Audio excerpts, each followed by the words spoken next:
Oh, it's an exciting day. We've got the NFL draft coming up later tonight. You can join myself and Molly Robinson. We'll be at Trim Tab this evening, beginning at 6 o'clock. The actual draft itself will begin at 7 o'clock. We will spend a great deal of time today on this program. We will not have a mock draft, but we will spend a great deal of time talking about what potentially could happen, especially from, why is everybody laughing at me? We've just started the show. We're like 30 seconds in and everybody's looking at me laughing. Pat, we're in a good mood. Allow us to be happy. I'm happy. Yeah. I feel a really good energy from all four of us. I mean, we just found out a few minutes ago that the name of the show has been changed. So, no. To the surprise of me and Conrad and Molly, but hey, that's fine. No. We're just happy to be here and get paid every 2 weeks. Yeah, just Landrum and the Minions. You got to bring you got to bring the teacher an apple every now and then. I don't have anything else to add. There's a joke there, but oh yeah, tell you during the break. Oh. Coming up on this program, coming up at 11 o'clock, we will talk to Rodney Orr from Title Insider because, hey, how about that? Alabama got a player out of the transfer portal last night. Hey! They are awake down there in Tuscaloosa. They are paying attention that the transfer portal is. It's not a kicker. No, it's not. It's actually a tight end. He's a young tight end. Just don't look at his stat line from last year. I mean, he's young. This was a 100% depth move. Conrad. This is a long-term investment. Yes. Transfer portal equals rebirth. Okay? It's a new start for this kid. That work out for all the guys that left Alabama for Texas and Florida State the last couple of years? Doesn't always work out. I'm impressed because it's not seamless. It's not. Conrad has already gone and pulled the yearbook photo of Jack Samarco from Cincinnati High School, and he's already got it printed and put up in his office. That's right. Country roads brought him home. So he's at West Virginia. Jack. And now he's in wonderful Tuscaloosa, Alabama. That's one of the thinnest positions on the Alabama roster. They got banged up big time during spring practice. So no big surprise that that's where Alabama went fishing. And don't be surprised if Troy tight end Brody Dalton will be the next player to come out of the transfer portal to be part of the Alabama Crimson Tide. He was down there yesterday on campus. Yep, so we'll see what happens there. Also, from the basketball perspective, the basketball portal closed last night at midnight. That just means that if you're going in the portal, you have to have your paperwork put in, filed by midnight. So teams can go get players out of the portal after last night at midnight. Alabama, they have 3 spots on their roster, the basketball team. They're still looking at. Auburn signed 5 from the portal in basketball, and Bruce Pearl gave an interview, I believe it was yesterday, and he said that we're still looking for one more, looking for an impact guy inside down on the post. So that's what Bruce Pearl is saying about the basketball team. And it also looks like any possibility of Chad Baker-Mazora returning to the Auburn roster is bleak at best. Oh, I hate to hear that. Yeah. And apparently he's still searching. Okay. Fingers crossed for Fayetteville. Yeah. That was one That'd of the... be one of the more entertaining outcomes. Yeah, that was one of the... yeah. This might surprise you, but I do remember that might have been one of the games where he got into a little, I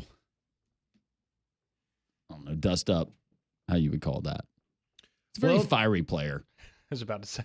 Ty Richardson's going to join us at noon from Arkansas, so we'll ask him if they're interested. We'll ask him what happened to Madden, Nico's little brother. No. How much money they're going to try to get the family to pay off. So he'll join us later on.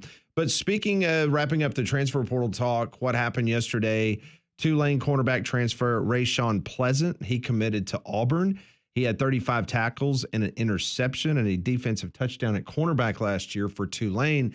But more importantly, and a lot of people might not realize this, he was an All-American kick returner. He was very, very good in special teams. He averaged 35 yards per kick return. He had 2 touchdowns. Don't know why you're kicking the ball to him if he's averaging 35 yards a return and a couple returns for a touchdown. Maybe they stopped kicking to him after that. So that could be somebody that could help out on defense and special teams. Yeah. So that's a good move. You can't ever have enough DBs or enough defensive tackles, right? Or defensive linemen. No, you can't. And of course, this happens well after we're off the air. Now, Paul was in South Carolina speaking yesterday, so he did not do his show because most of the time when these big national stories come out, it happens at 2:00, in which they wait for the Paul Feinbaum show before they announce this stuff. But yesterday, the big story was Landrum's best friend since Judge Wapner, Judge Claudia Wilkin, issued an order late on Wednesday related to the House settlement, giving attorneys 14 days now to phase in or grandfather the roster limits, or she will deny the House settlement. Remember, a couple weeks ago, she pretty much told everybody, need to come back and give me a plan. And guess what the NCAA attorneys did? Nothing. No plan. Zero. Let's play chicken with a 75-year-old judge that is about to retire from California. This is going to end really well. So the NCAA continued their streak of losing in courtrooms, and they basically lost yesterday in regards to her saying, you need to come back with something, or once again, I'm going to deny this. And guess what I'm going to do? I'm going to look at the ledger, and I'm going to look at the docket, and I'm going to pick some dates that we're going to have for trial. And we're going to go to trial. And then you're going to lose even more than the $2.2 billion that you've already lost. It's amazing how stupid these people are and how they can't make this happen. So the NCAA attorneys, as I mentioned, they've played chicken the whole time with Judge Wilkin, banking on the settlement's sheer numbers because there were 88,000 claims, but there were only 600 opt-outs. So they're trying to point out, listen, if there's 88,000 claims and there's only 600 people that says, you know what, this is not a good deal, it's overwhelmingly a good deal. So we just need to have a rubber stamp and move on and let's make these changes. But she's not having it.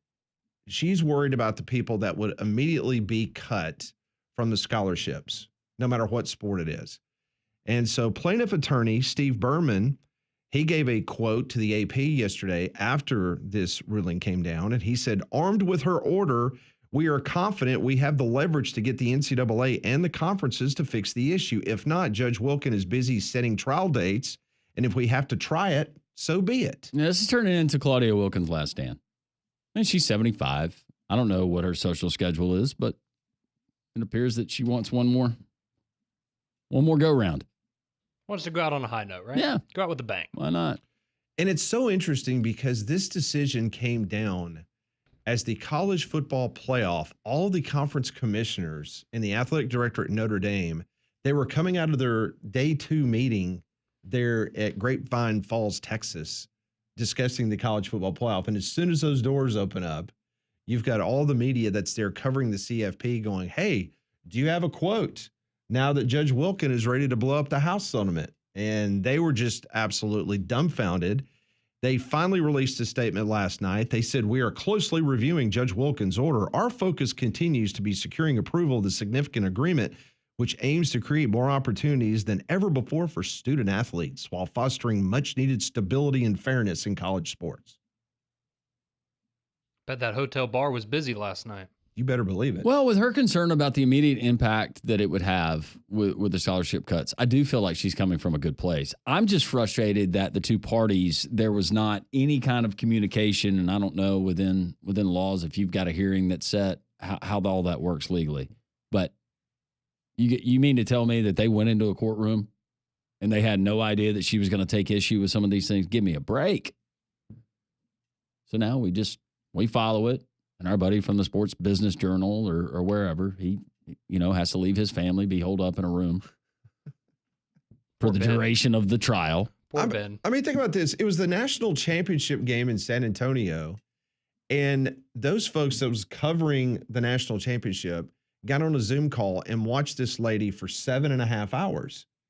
And she basically gave those folks a lifeline of how we can make this all go away. Give me something that can change instead of just automatically cutting all these scholarships off beginning in June.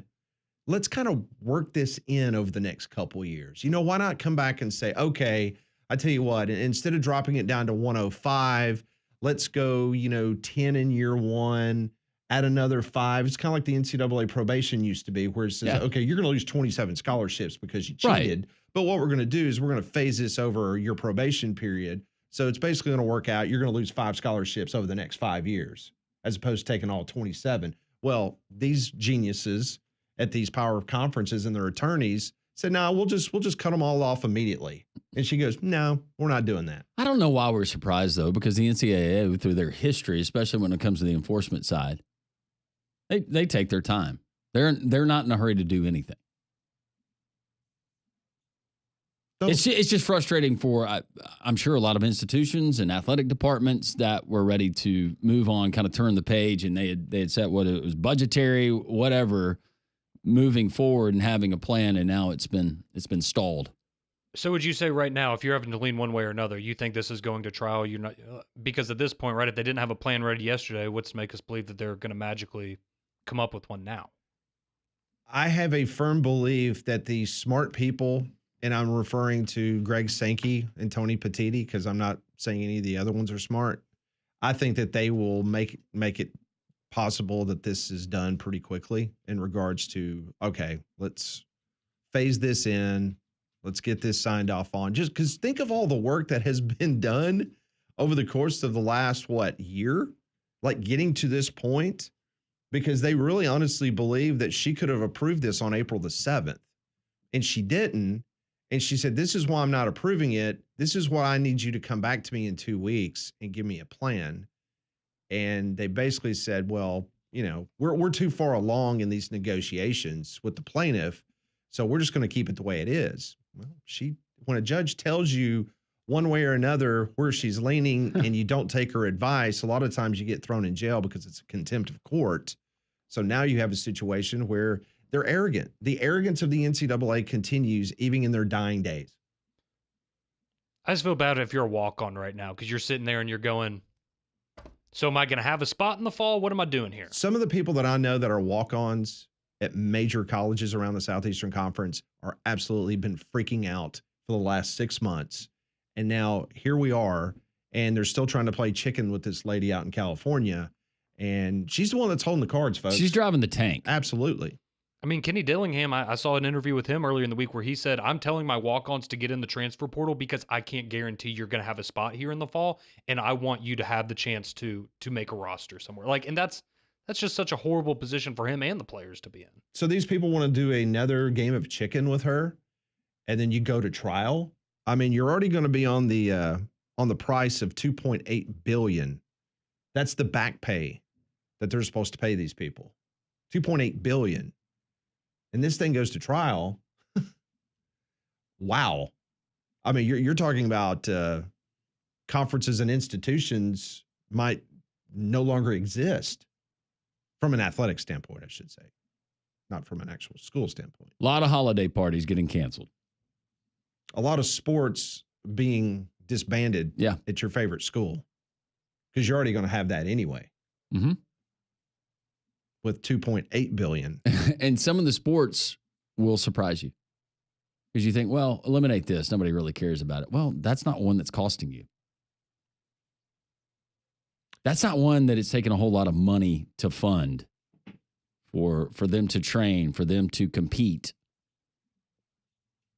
Like, I have to imagine that people be like, well, get rid of the rifle team. Well, how much does the rifle team really cost you? No, it's going to be some sports that people care about. Yeah, and it's going to be some sports that will get cut and that it will immediately cause a backlash.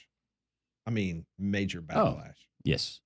Then there'll be more lawsuits about why they were cut and the reasons behind why they were cut. And the conferences and their attorneys, the reason they say that they did not want to just kind of ease into the scholarship situation and get rid of all these walk-ons was because they felt that they're trying to avoid future lawsuits from what Landrum was talking about.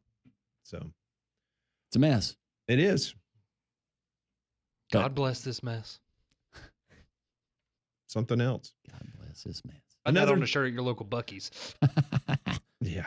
Another thing that potentially could be a mess tonight, and we're going to spend a good bit of time talking about it for the rest of the hour, is the NFL draft, because over the last 24 to 48 hours, the Shedeur Sanders drama is going to continue to build to a crescendo tonight in Green Bay. And not to mention the fact that it seems like right now that Shedeur Milroe, it's kind of settled into the early second round for him.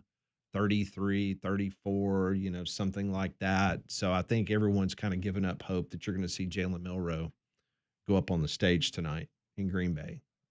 I just want to know if he's going to get food poisoning and immediately not be available to be on the broadcast tonight. Well, I saw a lovely picture of him and Book and Jihad there at Lambeau yesterday. So, and maybe hope he didn't make the trip for nothing. Get the cheeseburger, get the cheese curds, and they do it with the grape soda. I couldn't do it, but yeah, go and enjoy some food. You won't get food poisoning there. That place is amazing. I don't think we've considered this angle, Pat. Maybe he's such a good teammate that he simply accepted the invite so he can be there for Tyler Booker and Jihad Campbell. That's exactly right. Kind of leader that he is. Well, we saw a lot of selflessness on the sideline. You mean him sitting by himself? Well, yes. He was collecting his thoughts, preparing what he was going to say to inspire his teammates. That's right. So who had the report yesterday saying that if he had not gone to the NFL draft, the whole entire offensive football team would be in the transfer portal? Oh, yeah. That was Tom Pelissero who had some comments from that was an AFC, either offensive or defensive coordinator that said if Jalen Milroe had gone back to Alabama, they were told that all of the skill players would have transferred.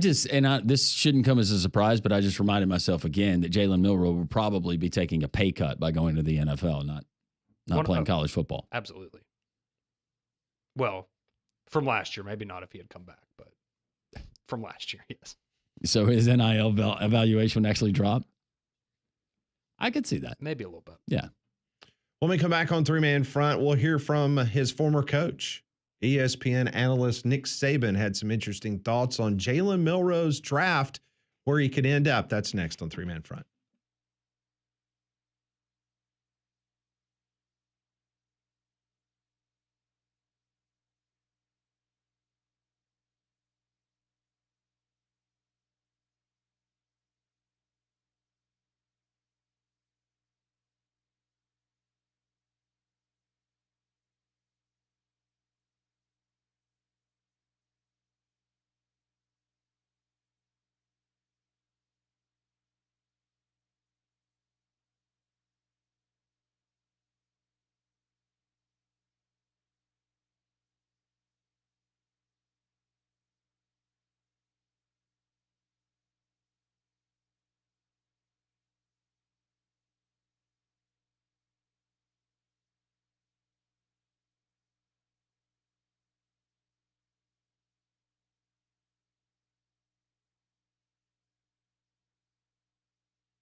It is draft day in the NFL. Tonight, 32 young men will be chosen by the NFL franchises. 32 millionaires. That is correct. Will Jalen Milroe be one of those 32? Well, his former coach, Nick Saban, who is now analyst for ESPN, he gave us his thoughts on his former quarterback. The number one thing with Jalen Milroe is this guy adds an element to your offense that nobody else has in this draft. I mean, this guy's a tremendous athlete. I love the guy as a competitor. He can make all the throws. He's a very good deep ball thrower because he has a really strong arm. He made a significant amount of explosive plays. Here you see him beating people with his feet. And this is the fastest guy on the team and one of the most physical guys. So I think if Jalen is going to develop in the NFL, he's got to become a little more consistent as a passer. Yeah. And the thing I met with him every week his junior year was eliminate your bad plays. Eliminate the negatives. You make so many good plays, you eliminate those bad plays, you're going to play at a high level for somebody. There's Nick Saban's thoughts on Jalen Milroe. Should have continued those talks. I mean, he said a lot of things that are true. I mean, he can make all the throws. He doesn't, but he can. He can play at a high level when he eliminates those bad plays. He doesn't do that, though. No. So, I mean, there's some truth to what he said. It just, does throw a great deep ball. Well, not last year, but 2 years ago he did. Have you seen any mock draft that has him in the top 32? I have not. I have not. And for those that have done full drafts, full mocks, like every single round, yeah, I've seen him 34, 33, 33. But I do want to point out one website. And we go through this all the time when we get into the silly season in the summertime, talking season, as Coach Spurrier used to say. And we'd buy all of our magazines and see if it's Lindy's or Athlon's or Walter Camp. Who's the one that has the best preseason rankings or the most accurate, that type of thing. Well, WalterFootball.com is the most accurate mock site of the last few years. And so according to their latest mock draft, they have Jalen Milroe going in the second round as the 42nd overall pick, and he would go to the New York Jets. Might as well go to Cleveland. A couple picks earlier at that point. He would be the 10th pick in the second round. Now, this is according to WalterFootball.com, which has been rated as the number one mock draft website for years. Okay. And I'm sitting here just looking down the list. He's got Tyler Booker at number 17 going to the Bengals. He's got Jahad Campbell at 19 to the Buccaneers. Ooh, Justin would be happy about that. He was talking about that before the show. No Shedeur Sanders in the round one. He would be number 34. To the Browns? To the Steelers. Or the Steelers, okay. Jackson Dart would be pick number 40. He would go to the Saints. Yeah. That's interesting. Seen a lot of Saints. I've seen a lot of Saints Jackson Dart action. So they only have one quarterback going in the first round. But potentially the Saints even trading up to grab him. At like that back of the first round. Yeah, WalterFootball.com if you want to check it out. They've got Cam Ward, obviously, to the Titans. Yeah. But after that, first round, well, bad draft. A interesting report that's coming out of Pittsburgh because Andrew Filipponi, who we've talked about on the show before, he's broken a lot of stories with Jalen Milroe in the draft process. According to him, he reported yesterday that the highest rated quarterback on the Steelers' big board is still Jalen Milroe. Okay. He adds the Steelers are just figuring out how to get him, if that means 21st overall, or finding a way to trade and either get him later in the first round or early in the second round. Interesting. So maybe that 34th overall pick for Shedeur, maybe that would go to Milroe instead. I don't know. Speaking of quarterbacks, according to WalterFootball.com, Quinn Ewers would be the 82nd pick, which is a third rounder, and he would go to the Seahawks. Okay. Here you go, Conrad. The 98th pick of the NFL draft, third round for the Miami Dolphins, Riley Leonard. Oh, no. I mean, you do need a good backup. Let's be realistic here. And Zach Wilson's probably not cutting it. With the injury history of your quarterbacks, is that really the guy? I love Riley Leonard. Good Alabama boy. Hope it works out. They do like their injury-prone quarterbacks. They really do. Or you have to be into women over the age of 45. Apparently, that's their new criteria for their roster. So just looking at the quarterbacks again from this website, Cam Ward, first round, Shedeur Sanders, second round, Jackson Dart, second round, Jalen Milroe, second round, Quinn Ewers, third round, Riley Leonard, third round. The first Auburn player, according to this website, is pick 129, which is in the fourth round, and it's Keandre Lambert-Smith, and he would go to the Ravens. Ooh, okay. Mm-hmm. He would probably be in line for some early playing time there. Yeah. That's a good offense. That'd be good for him. But Peter Schrager, in his first round, he's got Tyler Booker, 12 to Dallas, Jahad Campbell, 15 to Atlanta. That was Peter Schrager. Yeah, I feel like Jahad to the Falcons has been a very, very popular pick all throughout the process. And he had Shedeur Sanders where? Do you remember that off the top of your head? He's got him 21 to the Steelers. He had him the Steelers. I was about to say, I know him, Daniel Jeremiah, and somebody else all had him at the Steelers this morning. Yep. Daniel Jeremiah, 21 for Shedeur Sanders. Now, this is what Daniel Jeremiah said about Jalen Milroe. He says, the phrase with him that's used more than any other of all the quarterbacks in this draft, he's the lottery ticket. Like if you want to just take a lottery ticket that you could hit huge on, if it all works out and comes together, he's got the highest upside of anybody in the draft, and that goes all the way up to Cam Ward at number 1. That's from Daniel Jeremiah. This is what Jeremy Fowler from ESPN had to say about Jalen Milroe. Meanwhile, it's still positioned to be an early day 2 pick, though I've talked to a few executives in recent days who wonder if a team will trade into late round 1 for Milroe. I think someone will do it, an NFC executive told Jeremy Fowler. The Raiders are on the radar, which would make sense. He could develop behind Geno Smith for a few years. The upside on Milroe is sizable. That from Jeremy Fowler.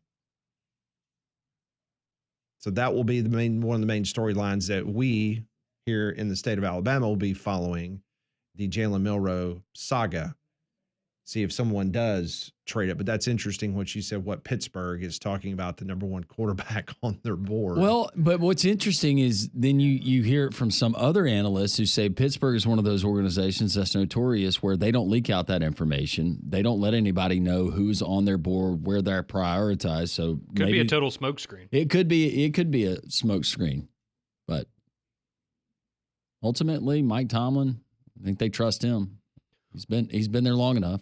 Well, and I can understand from the standpoint, right, because, I mean, I think everybody has Cam Ward at the top, but, he's going to be off the board at pick 1.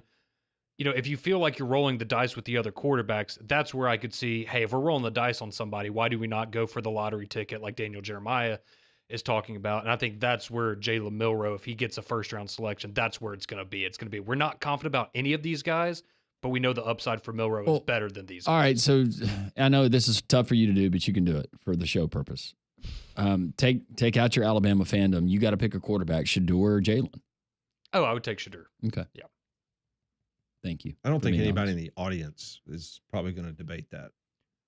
No, I was just curious. I would take. I think Shedeur and Jackson Dart should both go ahead of Milroe. I would have him as the 4th quarterback. Because whatever GM does have the chutzpah to do that and draft Jalen Milroe, they better have a very good 401k. Because they're probably going to lose their job if it doesn't work out pretty quickly. Yep. And you might be done in the NFL. I could also see that being why he falls to the 2nd round because nobody wants to. Are you going to give up that much draft capital? They don't want to put their job on the line. Yeah. Yeah. So.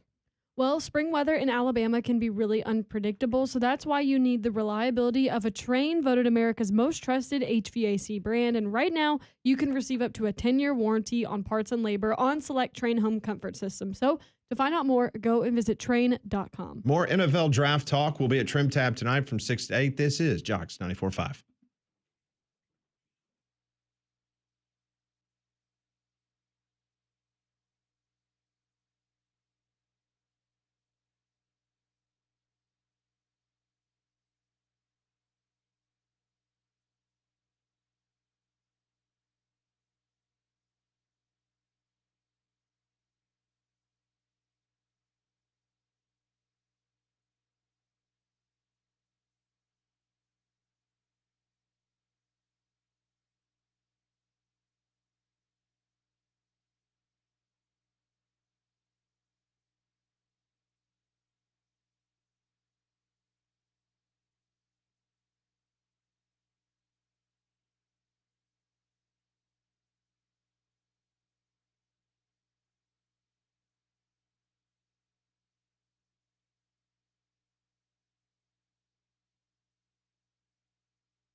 All the debates continue where Jalen Milroe is going to end up. Sitting here on one of our monitors, it's the major topic of discussion right now on ESPN. Is Jalen Milroe worth a first-round pick? According to one reporter in the city of Steel in Pittsburgh, they're talking about Jalen Milroe still being number one on their quarterback board. I would just say this. If you're a lottery pick, how many of you have ever won the lottery? That's a great point. If they're treating you like a lottery ticket. I've never even won a scratch off. You need to play more scratch offs. There's more chances to win there. You're going to be disappointed with your return most cases, but yeah.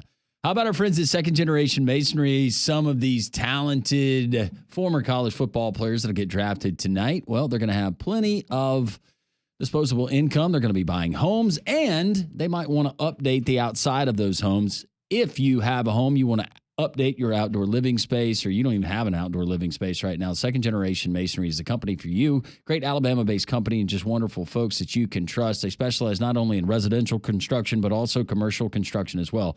Go to secondgenerationmasonry.com, whether it's an outdoor kitchen, fire pit, fireplace, patio, decorative stone, walkway, you name it, they can do it. Secondgenerationmasonry.com. Get the free quote today, as always. Tell them Landrum from Jocks 94.5 sent you. So besides the Jalen Milroe local angle that we've been following, Shedeur Sanders tonight, that's going to be the other big story where Shedeur Sanders could end up. Well, someone was on ESPN last night, and they're pretty hell-bent on what the New Orleans Saints needs to do. Take a listen to former LSU great Marcus Spears. If I'm the New Orleans Saints, I'm standing on the table for him. At right? 9? Go on, I want to hear. Like, I get it. I get the positional value, like where you at in the draft. But we are still talking about a quarterback. And if you draft him at 9 and he turns out to be really good, we're gonna call Mickey Loomis a genius. Sure. If he doesn't pan out to be a great quarterback, we're gonna say, well, the Saints are back in the fold to find another quarterback. I always remind people, this is not the drafts of Sam Bradford. Yeah. And the this money is not like the I agree money with that. is not right. going to hinder you, right? Yeah. Look, they took Josh Rosen and Kyler Murray the next year. Exactly. So we've seen that happen. Here's why I say that. I've seen Kellen Moore work with 3 quarterbacks now, and all of them got better, right? Dak got better. Herbert got better, and we just saw what he did with Jalen Hurts and Saquon Barkley. I know the infrastructure is not there. I know they need offensive line help. I just talked about Mickey Loomis taking guys up front. Shedeur at 9 is not an overvalued pick because he's a quarterback. So that's Marcus Spears. That's his thoughts on the New Orleans Saints going and getting Shedeur Sanders there with the 9th overall pick. There's been a lot of stories over the course of the last 48 hours in regards to, Tom Pelissero did a long story, not just about Shedeur Sanders, but about the draft itself, Molly. And he had some interesting comments from some folks, executives around the National Football League in regards to Shedeur Sanders. Yeah, so like you said, Tom Pelissero, he did a full breakdown of all the quarterbacks with a chance to get drafted tomorrow. And he talked to NFL executives, different scouts, coaches. And one longtime NFL assistant coach said in his time with Sanders, it was the worst formal interview he's ever been in his life. He's so entitled. He takes unnecessary sacks. He never plays on time. And he has horrible body language. He blames teammates. But the biggest thing is he's not that good. So like I said, that was a longtime NFL assistant coach. He also said a longtime AFC executive said it didn't go great in our interview. He wants to dictate what he's going to do and what's best for him. He makes you feel small. So that's from Tom Pelissero from the NFL Network, and that gained a lot of speed yesterday. You had a lot of people being very negative, not about Shedeur personally, but just the fact that because of these other things that have popped up during this interview process, that some folks are kind of shying away from him in the first round. Well, this morning on Get Up, just a few minutes ago, Peter Schrager, formerly the NFL Network, now on ESPN, he had some interesting things to say. And take a listen to what his response was to all this conversation about Shedeur Sanders. And, of course, Ryan Clark, former LSU great, had this to say as well. Fascinating how we as a media handle it, how the internet handles it. Let's not make this, Shedeur's night of him slipping if that happens. Let's celebrate the guys who actually are getting drafted. Wow.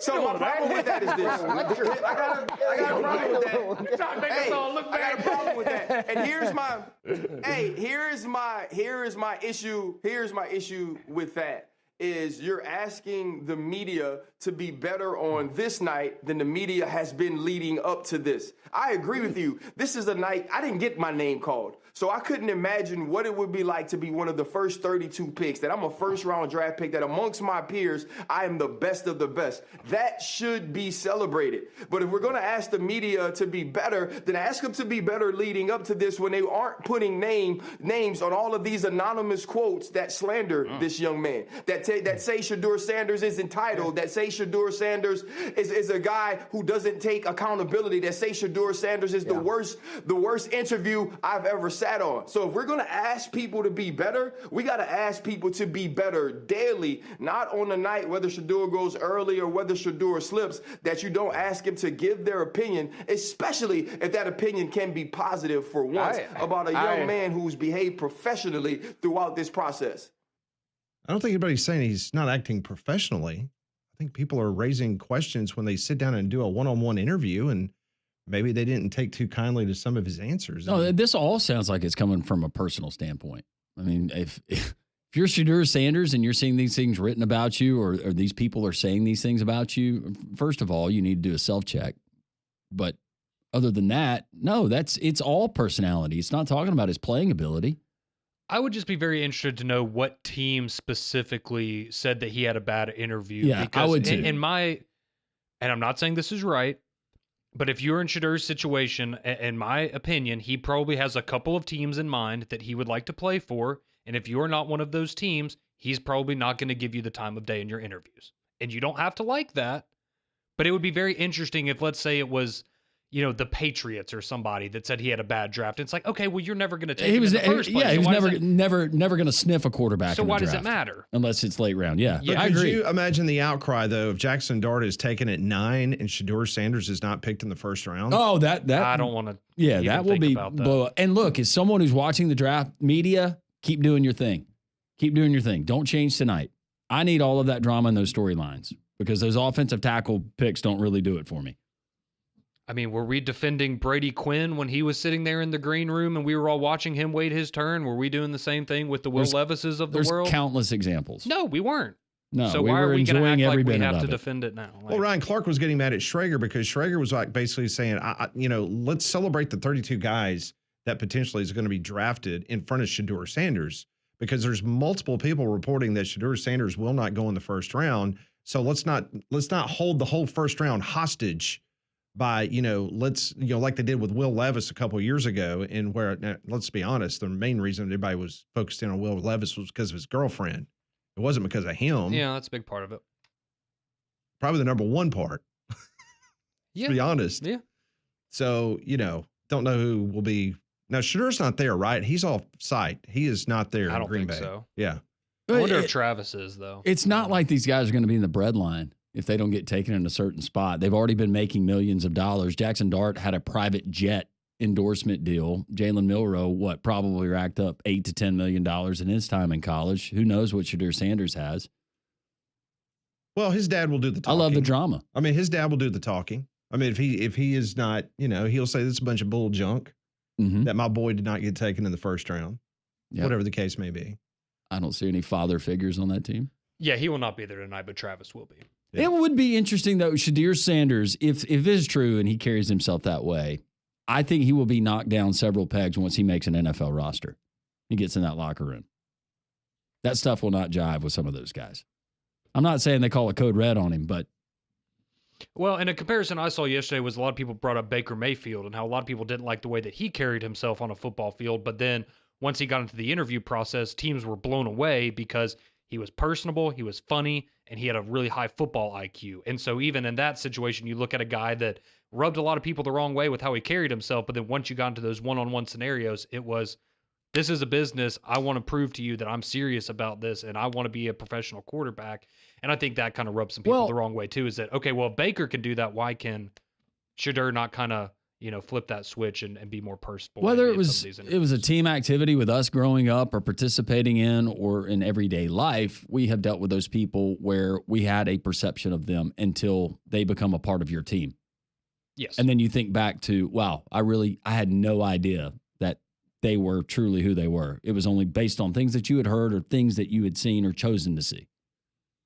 And I think there's also a part of it, not like defending him necessarily, but you probably need your quarterback to have a little bit of an ego, right? Like they need to have that alpha dog mentality. Yeah. And if that rubs you the wrong way or you don't like the way that is presented in a one-on-one situation, I can understand that, but I don't think that's the worst thing in the world. We will see tonight. We'll see if he falls into the first round or he'll fall early second round. Wouldn't that be something? Milroe goes before Shedeur Sanders. That would be something. To the Saints at number 9. Mm-hmm. And that'll be fun because we have a lot of Saints fans that live around here. Also heard Love that reaction. That this quarterback class is so bad this year that Cam Ward would have been the 4th quarterback taken in last year's draft. Wow. That's how bad they're saying this year's quarterback class is. Last year's class was that was just crazy though. I mean, all those guys hit.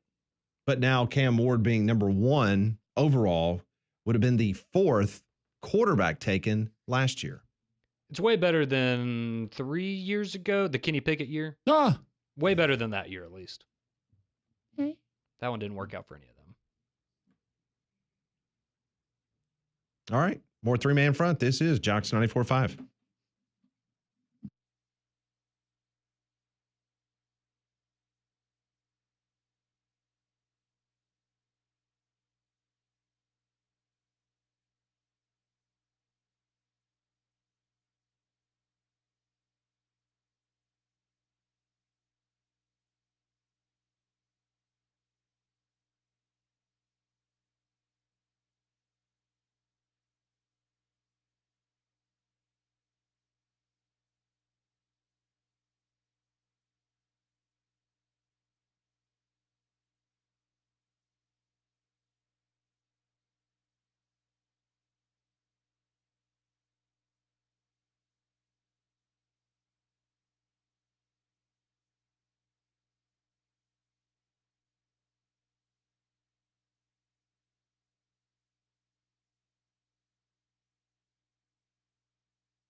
What a great song.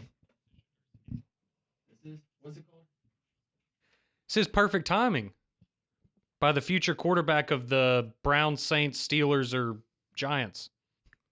I mean, think about that. That's a 2-for-1 deal. You still get an accomplished artist. Yeah. I mean, you have an And a highly in-house skilled halftime quarterback. show. Oh, true. Right? Who needs Beyonce at Christmas? That's right. I still say he's going to end up playing for the Montreal Alouettes of the Canadian Football League. Come on. Aim high. UFL. Well, because all the tariffs and stuff, I think he'd, make more money up there. Yeah, that's a whole nother show. After these spring storms we've been experiencing, you need to think about your roof. Seriously, it's amazing what kind of damage can happen up there, and you just can't see it from the ground. So that's why you need to call Travis Lloyd and the Abide Roofing team today.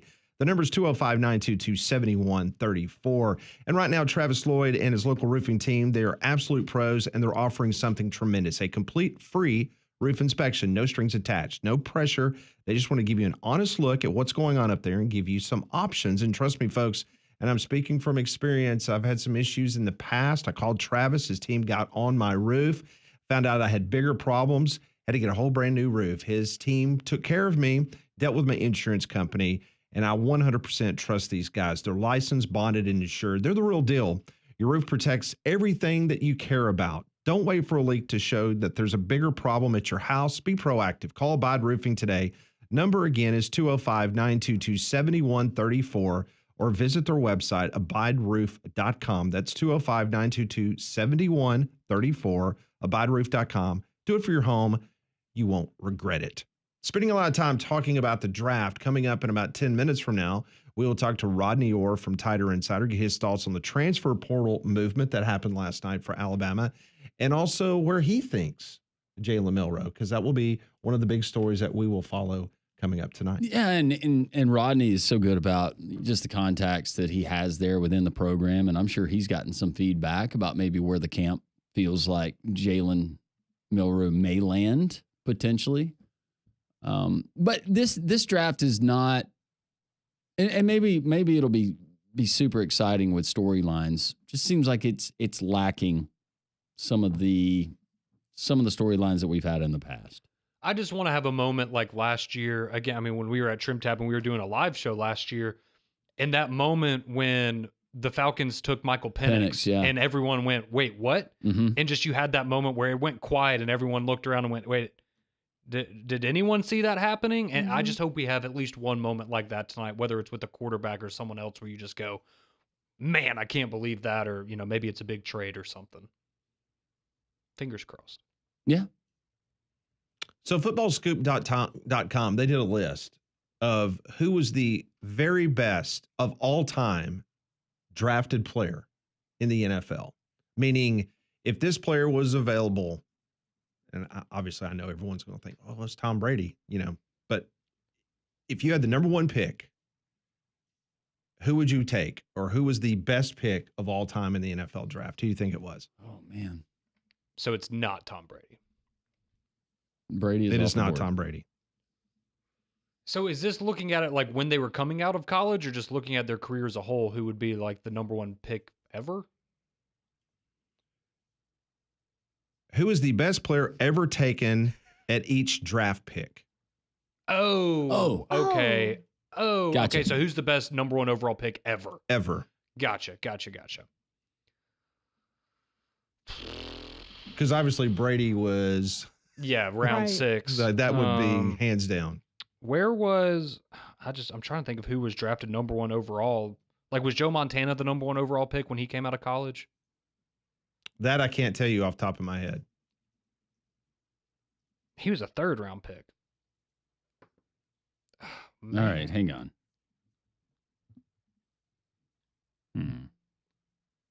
That's tough. I mean, I mean, recently, I guess you would say Joe Burrow. There are but 13 NFL Hall of Famers that were picked number one in the draft. Was Peyton Manning? Peyton Manning Oh. would be one. Peyton Manning is number one. Okay. Was LT, was he number one overall? He was number two. Or number two overall? Okay, yeah. He was number two, and he's number two on the list. Barry Sanders, Mm-hmm. number three. Good one. Walter Payton, 4. Okay. Deion Sanders. Remember, Deion went at number 5. Mhm. Jim Brown at 6. Man. No one's going to remember this one. Clyde Bulldog Turner from 1940. Oh, Clyde. Yeah, he was at number 7. Great player. Ronnie Lott, number 8. Bruce Matthews, offensive lineman for USC. He was number 9. A lot of longevity there. Patrick Mahomes at 10. Okay, yeah. Yeah. Mm-hmm. J.J. Watt at 11. Good one. Warren Sapp at 12. Another good one. Aaron Donald at 13. Revis at 14. Alan Page, Hall of Famer from the Minnesota Vikings. He went at 15. Jerry Rice, 16. That was going to be my next one. Emmitt Smith, 17. Old DB from Iowa, 1964, Paul Krause. Man, that guy. Yeah. He had some get off. 1988, offensive lineman coming in at number 19 was Randall McDaniel. Don't remember old Randall. Josh's brother. Older brother. Older brother. Forrest Gregg, former Green Bay Packers head coach. He was an offensive lineman taken as the 20th pick back in 1956. Played at SMU. Okay. Randy Moss at 21. That's a good one. Yeah. Ernie Stautner from Boston College, 1950. That guy. You remember Ernie? Yeah, he could clear a road. At 23, Wake Forest, pride of the Demon Deacons, Bill George, who played for the Chicago Bears. Blazing Bill. This is a no-brainer. Number 24, Aaron Rodgers. Oh, yeah, he was 24 overall. Dante Hightower comes in at 25. That's a solid one. He's had a very nice career. Ray Lewis at 26. Dan Marino Sorry. at 27. Derek Brooks, famed Florida State Seminole. Yeah. 28. Fran Tarkington. Fran. People forget he played at the University of Georgia. I didn't know that. Did you not? I did not know that. Sure did. Learn something every day on this show. Was he not a teammate with Pat Dye? That sounds right.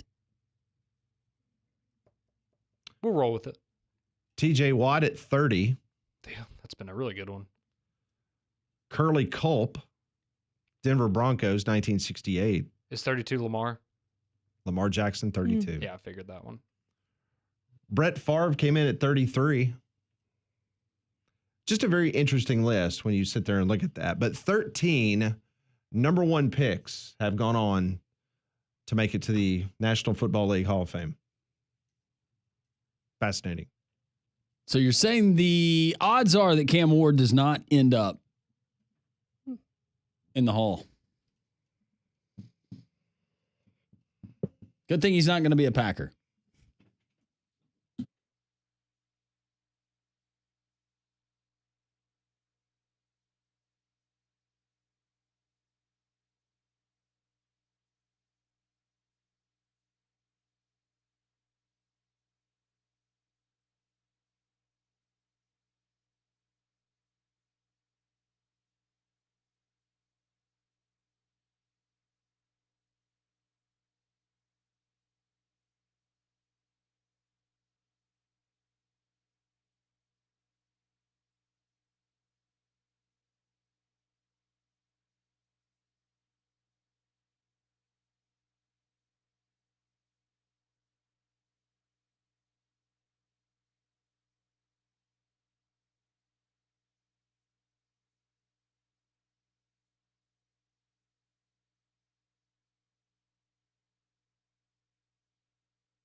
It is hour number 2, Jocks 94.5. Welcome back into the program. It's NFL Draft Night. A reminder, we'll be at Trim Tab tonight. Come on by, hang out with us as we watch the NFL Draft together.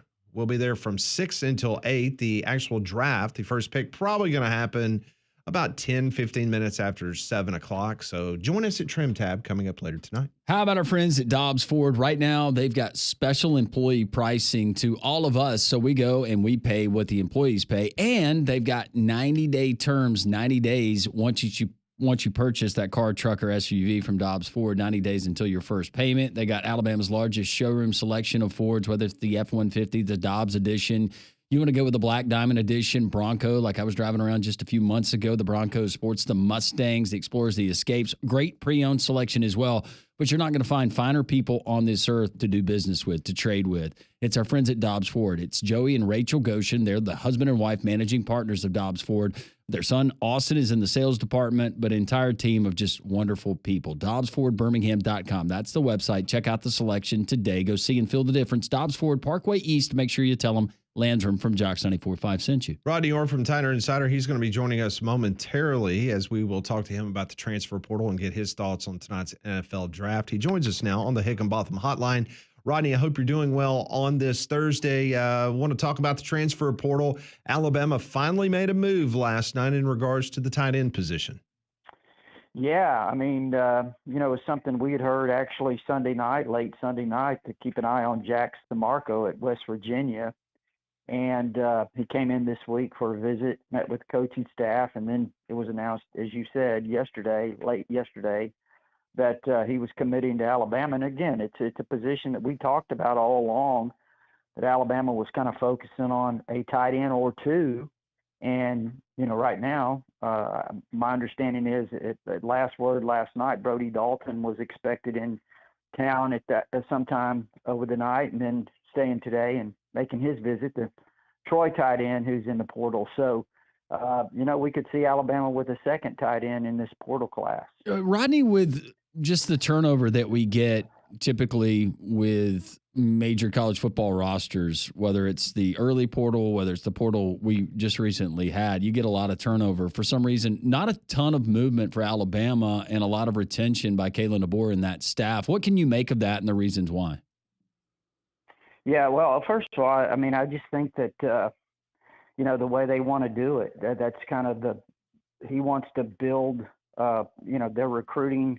They want to evaluate, get the guys in here that fit what they do and develop them and retain. I think that's it. In a way, it kind of seems to me a little bit the way Dabo's doing it, try to use the portal only when you have to or need to. But, Alabama did a nice job plugging some holes in that first portal. I know a lot of people have forgotten about that, but obviously they brought in Isaiah Horton, the receiver. They brought in Cam Dewberry on the offensive line, Nakai Hill-Green at linebacker, Cam Calhoun in the secondary, et cetera. So they have brought some guys in, and, fewer this time, obviously, this portal, but they have done a really good job of the retention. I mean, like you said, I think that's the way they want to build this roster, is they want to take the guys that they recruited, develop them, and keep them here. In regards to retention, let's talk about the quarterback room. How shocked are you as of this moment that all three of those quarterbacks that we talked about through spring practice is still on the roster? Well, you know what? I really thought there was a possibility that you could potentially lose one. I mean, I think that was probably what everybody on the outside at least thought. But it seems like on the inside, Pat and Landrum, that the confidence has been there pretty much all along that they were going to keep those guys intact, that group. So, that's the way it appears right now. And again, I know there was a lot of speculation about Austin Mack potentially hitting the portal. But, it goes back to what Landrum's last question about retention and the relationships that they have with their players. And I think that's a great example right there with Austin Mack. Rodney, if anybody would know or be able to just kind of give us a range of where Alabama's collective is as a whole just for football and what would be dedicated to the 2025 roster, any idea, any ballpark that you could give us? I wish I could. That's a great question. How much in That, I've had that conversation with other people, and I would love to be able to put a number on it, but it's a really good question, and I think it's something that it's just, as you look at it, it is an interesting question, not just for Alabama, but around the country. How schools are going to divvy up those funds among the different sports, and obviously, I think it's going to be heavy for Alabama on football, but clearly basketball is extremely important as well. But I don't have an answer. In regards to the fall camp, we got months away from that. But in regards to the position group that you're the most excited to watch coming out of the summer into fall camp, which one would excite Rodney Orr the most? Well, I guess there could be different reasons for the excitement. I'm really still interested in the quarterback spot. I'll be honest with you, because I think while I do believe Grubb was very honest in terms of saying Ty is the guy if we started tomorrow, he also said it's not tomorrow. We don't start tomorrow. So, I think continuing the development of the quarterback position, because I do think those young guys, Austin Mack and Keelan Russell, I think that they're still very much in the picture here at the quarterback position. So that's certainly one that, and I know everyone will continue to watch that, and that's kind of the obvious one. But I think it's important that this offensive line, you get Caden Proctor healed up, you get those guys, you get that left guard spot, Cam Dewberry, Geno Vandemark, whoever it is, you've got to get that group solidified. So I think that's really interesting. And, I think this too, Pat and Landrum, a lot of people forget it's like 11 players either missed all or part of spring practice. And there were some that were kind of banged up throughout the process of spring practice. So getting those injured guys back, there were probably 5 or 6 on the defensive side that are going to be probably potentially starters that didn't participate much in spring. So I think, just kind of seeing those guys getting incorporated back into it's going to be a real interesting thing to see how that defense looks. Rodney, from what you've been able to ascertain from whether it's players or just people that are around practice every single day, and I know that you're able to attend some, but with Ryan Grubb coming in as the offensive coordinator, I realize it's not always on the coaches. Players have to execute, but what is the feeling about how much different it could look maybe conceptually or schematically under his leadership as opposed to Coach Sheridan? Well, I think first of all, it starts with personnel. Just how are you going to utilize the personnel that you have? And, obviously what they inherited last year, with the type of quarterback that they had, they kind of built that system around what his strengths were. And I think, you look at Ty, obviously, let's just assume it's Ty or either the other two, because I think they're all similar in a lot of ways. It's you're looking at more of a quarterback that fits their system, a guy that is a distributor of the football. Running is not necessarily, not that they can't do it, but it's not the primary focus and of what their talents are. So I think, just from that standpoint, I think we're going to see more of a move towards, what they did at Washington, utilizing those wide receivers, utilizing all the personnel, the skilled people that they have. But I'll say this too, with the potential of the offensive line, and again, I think they've got a solid running back room. I think, Alabama has to become more consistent at running the football. And that's something that's going to be interesting to watch. Rodney, there's been a lot of talk this week about NILs, collectives, people walking out of contracts. Can the universities or the collectives get their money back? From a Yay Alabama perspective, does it seem like the fundraising and that arm of what's happening now in college sports is Yay Alabama, are they right up there with the other Southeastern Conference schools based on the information that you have? I'm not asking for a number. I'm just talking about the contributions. Are they able to put forth the monies that are needed now to compete at that level in the Southeastern Conference? Man, I think they are. Obviously, they're competing extremely well. They're recruiting at the top, with not only in the SEC, obviously, but nationally. So I think they have to be competitive in that way. Now, I will say this, and just talking to people, and again, I don't know the numbers with Yay Alabama, but I do think that when you look at Alabama, there's a lot of players on this team, in this program, that probably could go to other schools and get more money, get paid more. I mean, I know that there are players that had opportunities to leave that would have been, significant increases in some cases that decided to stay. So, yeah, they are competitive. They're not overpaying, which some schools are willing to do that.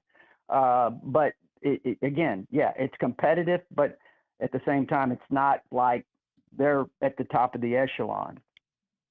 Rodney Orr, Tighter Insider, joining us as he always does here on Three Man Front on Thursdays. He joins us on the Higginbotham Hotline. I do want to talk about the NFL draft tonight. Alabama expected to have some guys go in the first round, but the player that I guess the biggest questions surround is obviously quarterback Jalen Milroe and where he may land. Your thoughts on Jalen Milroe potentially landing in the first round or maybe slipping to day 2? All it takes is one team. I mean, obviously, with a kid like that, with his ability, with his athleticism and all of the things that they like about him, his potential, a organization that would say, hey, you know what, we don't have to have him necessarily ready next year. We look at him as 2 or 3 years down the road. That's why I really think he probably slips, if you want to call it slips, into the second round. That would be my guess. I would think, but again, you never know. It's like you say in the draft, you see teams that pick guys and you go, wow, they picked him at 10 or 12 when they could have potentially got him late in the first round or maybe even in the second round at some point. So that's kind of like Milroe. It wouldn't surprise me if he went 17, 18. I don't even know the pecking order of the teams that are picking, but it wouldn't surprise me if he went somewhere in the first round, and then it wouldn't surprise me if he slipped into the middle of the second round. That is Rodney Orr from Tighter Insider, joins us every Thursday here on Three Man Front. Rodney, enjoy the draft tonight. Always some great information. Everyone needs to keep their tuned in on the message boards there at Tighter Insider because the basketball portal closed last night at midnight, but there's still 3 roster spots that Nate Oates needs to find some players. So that's a heavy topic of discussion. And I'm sure a few people on the message boards tonight will have some interesting things to say about Jalen Milroe. Yeah, it'll be really interesting. Alabama should, potentially have 6 or 7 guys picked. Yeah, should be a fun night. Hey, Rodney, always appreciate your time. Take care. Thanks, Rodney. Okay, guys, appreciate it. Thank you very much. Rodney Orr joins us every Thursday here on the Higginbotham Hotline. When we come back on Three Man Front, we'll do some texts. We have not gotten to that yet. That's brought to you by Courtesy GMC. This is Three Man Front Draft Day, Jocks 94.5.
11:16, Jocks 94.5. All this rain that we've been getting in central Alabama, water can find its way into its crawl space, bringing dangerous mold, mildew, and wood rot. But APS can help protect your home's foundation right now by a simple call, 205-951-9717. And it also can provide valuable storage space, too. The APS crawl space encapsulation system, it can stop that water, keep the pests out while lowering your energy costs at one time. The engineers at APS, they're going to design a custom solution for your problems at your house. Crawl space problems don't get better over time. They get better when you call 205-951-9717. APS been around since 1977, solving the most challenging issues around your home. So call them today. The number 205-951-9717, or go to their website at alabamaprofessional.com. Text line is open, 205-834-9450. This one just rolling in. We just visited with our friend Rodney Orr of Tighter Insider. Rodney is among the best there is at what he does. One of the best things is that he doesn't pretend to know more than he does, which a lot of guys do. Very true. As far as great draft picks go, you guys left out Big John Hanna. We didn't leave him out. That was whoever comprised that list of the greatest picks and where they were selected all time to ever play. But John Hanna was absolutely. If Jerry West was the NBA logo, I think offensive lineman John Hanna, that would be the logo. That would actually be Pat the Patriot. That would actually the embodiment of Pat the Patriot. Yes. I like that. Josh says Pat and I played at UGA from 57 to 60, and Fran Tarkenton was drafted in 61, so I would assume that they played together. Johnny adds he was Pat's teammate because he called him Francis on older videos. Good call, Pat. Smith. Yeah, something Francis Tarkenton just doesn't have the same ring to it. No. Well, it was just like when Joe Theismann at Notre Dame, they wanted to try to get him to win the Heisman Trophy, and he changed his pronunciation to Theismann. Oh, so it's actually Theismann? That is correct. I've just always said Theismann. Nope. Changed it for the purposes of marketing and trying to get him to win the Heisman. That's smart. And what rhymes with Theismann? I don't know. Exactly. I was like, did you have something on the top of you? It's like orange.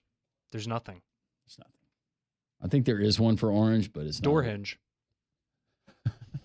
Well, if you ask Eminem, that's what Pat Dye's brother also played on that football team. Wayne? And Pat Dye, I mean, I've had people tell me back in the day that played in the Southeastern Conference that the Dye brothers were two of the meanest. Yeah, they just assumed beat the you-know-what out of you is look at you. Yeah, I mean, they were nasty. Yeah. They were mean for the Georgia Bulldogs. Do you think Shedeur Sanders held his wrist up and pointed to his watch when he entered the interview room? Hopefully not. I would hope Wouldn't not. put it past him. Jake directs this one towards Conrad. How do you feel about Milroe as a fantasy football quarterback next year? Could definitely see a scenario as drafting him as a second QB later in the draft and holding him in case he falls into playing time. Sure, he will throw interceptions, but those rushing numbers could be great for fantasy. Yeah, no, see, that's the funny thing about the NFL, right? Is there's a lot of players that are not what you would consider great NFL players, but they are great fantasy football players. And depending on where he ends up, yeah, I mean, if he's in line to be a starter somewhere next year, absolutely, he's worth a backup quarterback spot. Because yeah, the rushing quarterbacks in fantasy, that's where it's at. This one coming from the state of Florida. Thanks for listening on the app, watching on the app. Says, I honestly think Shedeur Sanders will be a bust in the NFL. Well, if you're playing odds, yes, yeah, boom or bust. Everyone has a better chance of being a bust. But if you do want to look at trends and how last year, I mean, that was just a remarkable quarterback class in terms of guys that had immediate success.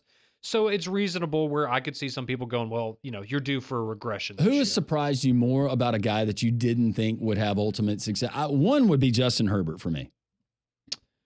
Yeah, I was also biased. I didn't think he was going to be terrible, but I didn't expect what we've gotten production wise. Yeah, no, I think that one, I'll be honest, I didn't buy into the whole Josh Allen hype. I didn't think that was going to work out, and clearly we were all wrong about that one. So yeah, that would be one up there for me as well. There's a lot of those guys. I didn't think Joe Burrow would be as good as he is, but wrong on that one. He was ready-made. Mm-hmm. Why is Quinn Ewers so low on the projected board? He's one of the best quarterback talents in a while. That's baffling. Probably arm strength and injury history. Yeah. I mean, he's never played a full season of college football. He's gotten hurt every year. Yeah, he's listed right now to be the 5th quarterback taken, and he would be pick number 82, which is in the 3rd round, and he would go to the Seahawks. Yeah, some of his throws he's a quarterback where there's throws that he makes where you go, wow, all right, I see it. And then there's other times where that ball just hangs up there a little too long, and that's not going to play in the NFL. Away from the NFL draft, Jody saying someone being too arrogant to obey a judge. Are we talking about the NCAA or Trump? I just read them. Nick from North Birmingham, does this court decision with the NCAA impact just D1 or D2 and D3? Well, the lawsuit has to do with the Power 4 conferences, and that was one of the issues. If you saw yesterday, the Attorney General for the state of South Dakota, they sued the NCAA back in December because a lot of the smaller conferences that they are considered a Division I program, but they don't play Division I football, but they have basketball and other sports that compete at the Division I level. They're upset because mainly this lawsuit has to do with the Power 4 schools. So why does the other conferences have to submit to the issues that basically the Power 4 created? And the NCAA found, I think it was $33 million in some type of fund that they have that they're basically going to now divvy up to other smaller Division I schools to help pay certain costs because of this. So the House settlement, for example, that would not impact UAB. Yes, absolutely. Yeah, it definitely does. Even though they're in a group of 5, though? Mm-hmm. Now, the lawsuit, the defendants in the case was the Power 4, but if there's no Power 4, right, there's no group of 5. Okay, I got you. Okay. It's a domino. It's a trickle down. Yeah. No, it was absolutely. It will. And on top of that, you had the American that came in and then put the mandates on their member institutions that they had to spend a certain amount of money on NIL. On NIL in a certain amount of time. Another little gotcha. twist. Okay. Michael firing in and saying, go ahead and say women's basketball will be on the chopping block because just like the WNBA, it doesn't draw flies to the soft serve ice cream emoji. Disagree, but I will tell you, someone who is a big advocate and they're the longtime administrator who did not want to go on record that told me I was working an event last weekend that every Power 4 women's basketball program loses on average $1 million per year, which is enough to support any of their other women's programs and fund. So that's the big ticket item that pretty much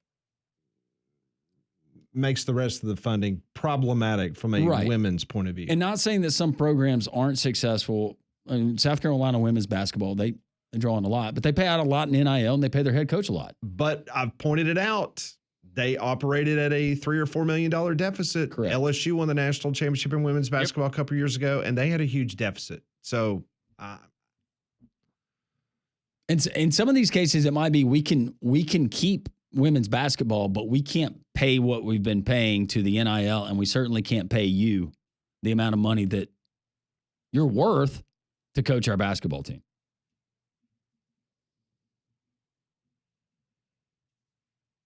Drake saying, please, I hope they don't take away softball. That would hurt in the SEC. Not Vanderbilt. They don't have a team. No. Vandy does have a bowling team, though. They do. And they're very good. Yes, they are. Drake says prayers go out to Steve Mongo McMichael family. Yeah. That was sad. Yeah, I hated to see his passing. 205-834-9450. Keep the text rolling in here on this pre-draft three-man front. So Green Bay is the smallest market in the National Football League, but this year's draft will still be a huge success. You've been to Green Bay. Mm-hmm. 250,000 people are expected to attend. Green Bay, I think, has a population of 110,000. So over the weekend, there will be 250,000 people there in Green Bay. 10 million are expected to watch tonight, round one. It will have a $100 million impact to the city of Green Bay. All hotels and flights are fully booked if you're trying to get to Green Bay. That's not the, I guess you, fly into Milwaukee? Fly into Milwaukee. And then you drive to Green Bay. Rent a car. If you would like personal residence for the weekend, they're going for $10,000 a night. Is this like an Airbnb type thing? Mm-hmm. Just like you saw those. At the Masters. That's crazy. I mean, I get it for the Masters, but that's a little surprising for this. I've not seen what the weather forecast is supposed to be tonight in Green Bay. According to Cam Ward, it's very cold. Hopefully it's better than it is here. Yeah, for those that follow Cam Ward, who is going to be the number 1 pick in the draft tonight by the Tennessee Titans, he went on his Instagram account and said it was really nothing to do in Green Bay. Okay, he's not totally wrong. And it's really cold there. So not that he just kind of broke the code on Green Bay, but there's things to do, but it's a small town. It's a very blue collar town. And besides Titletown, which is their little entertainment district right there by Lambeau, no, there's not a whole lot to do. It'll be 54 and overcast. Okay. Draft tonight. Okay. Man, it'd been great if it had snowed. That would have been great. Yeah, you never know up there. You don't. Lake effect shower or snows. Yeah. We had 0% in that Sunday night game that I went to. 0%. And we got 2 inches during the game. Yeah, I mean, it wasn't Green Bay, but that city that Molly's team calls home. I mean, we were playing baseball in the snow 2 weeks ago. Like, come on. What kind of crap is that? What kind of witchcraft are y'all pulling up? Build there, a Molly? dome or sell the team. Yeah. It's ridiculous. She's not listening. She's busy doing things. She's too happy about her victory last night. Chin up. Come on. Come on, Slugger. It's in the past. It's fine. That's right. Braves did get that big win yesterday over the Cardinals 4-1. They are off tonight. They'll be back in action tomorrow night as they start a weekend series against the Snakes. The Snakes. And then we got Colorado. Just what the doctor ordered. They have 4 wins, I believe, right now. Yeah. Last check, they had 4. They had Bud Black. Tell you what, though, the Cubs, they're on a tear. Remember when the Rockies played in the World Series against the Red Sox? Yeah. Feels like 100 Isn't that years ago. when they played it, the original at Mile High, right? And they had the fence and it had the hockey like plexiglass that extended the fence back when Ellis Burks played for them. Andres Galarraga. Mm-hmm. Yep. Those are the good old days. Larry Walker. Larry Walker. It's more of a Todd Helton guy growing up. Vinny Castilla. Vinny Castilla. Mm-hmm. Who was Walt Weiss. Eric Young. Mm-hmm. EY. Mm-hmm. Golly. They would draw close to 100,000 people for a baseball game. Dante Bichette. They're at Maha Stadium, where the Broncos originally played before they moved to. You want to talk about balls flying out? Oh yeah, that was stupid. It was routine. Pop up to the infield and it was a home run. It made Yankee Stadium look like a stadium from the 30s. It's just got to be brutal to be an organization and know that every year going into free agency, you are never going to have a chance of getting a top pitcher ever. Well, why would you want to do that? I mean, they tried it a couple times. Didn't they do it with David Need? They got Hampton. Don't you remember Hampton? Yeah. They gave Hampton a ton of money. Did David Need, they got him from the Braves or did they draft him? Trying to remember. Can't remember. No. Go Rockies. More 3-man front on this draft day. This is Jocks 94.5.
11:34, three-man front. We've got the NFL draft coming up tonight. If you want to get your pre-draft on, you can do it there at Rambler Sports Bar and Grill. Get in for lunch. The doors are open right now. If you call ahead, they can have it ready for you. You're not going to have to wait if you've got a small window that you got to fit lunch into, or you get free parking when you're there at Ramblers, or maybe later on this afternoon you want to get in, you want to enjoy maybe some afternoon baseball before the draft, but they got the 283-inch projector screen, an award-winning menu from the shareables to the fork and knife.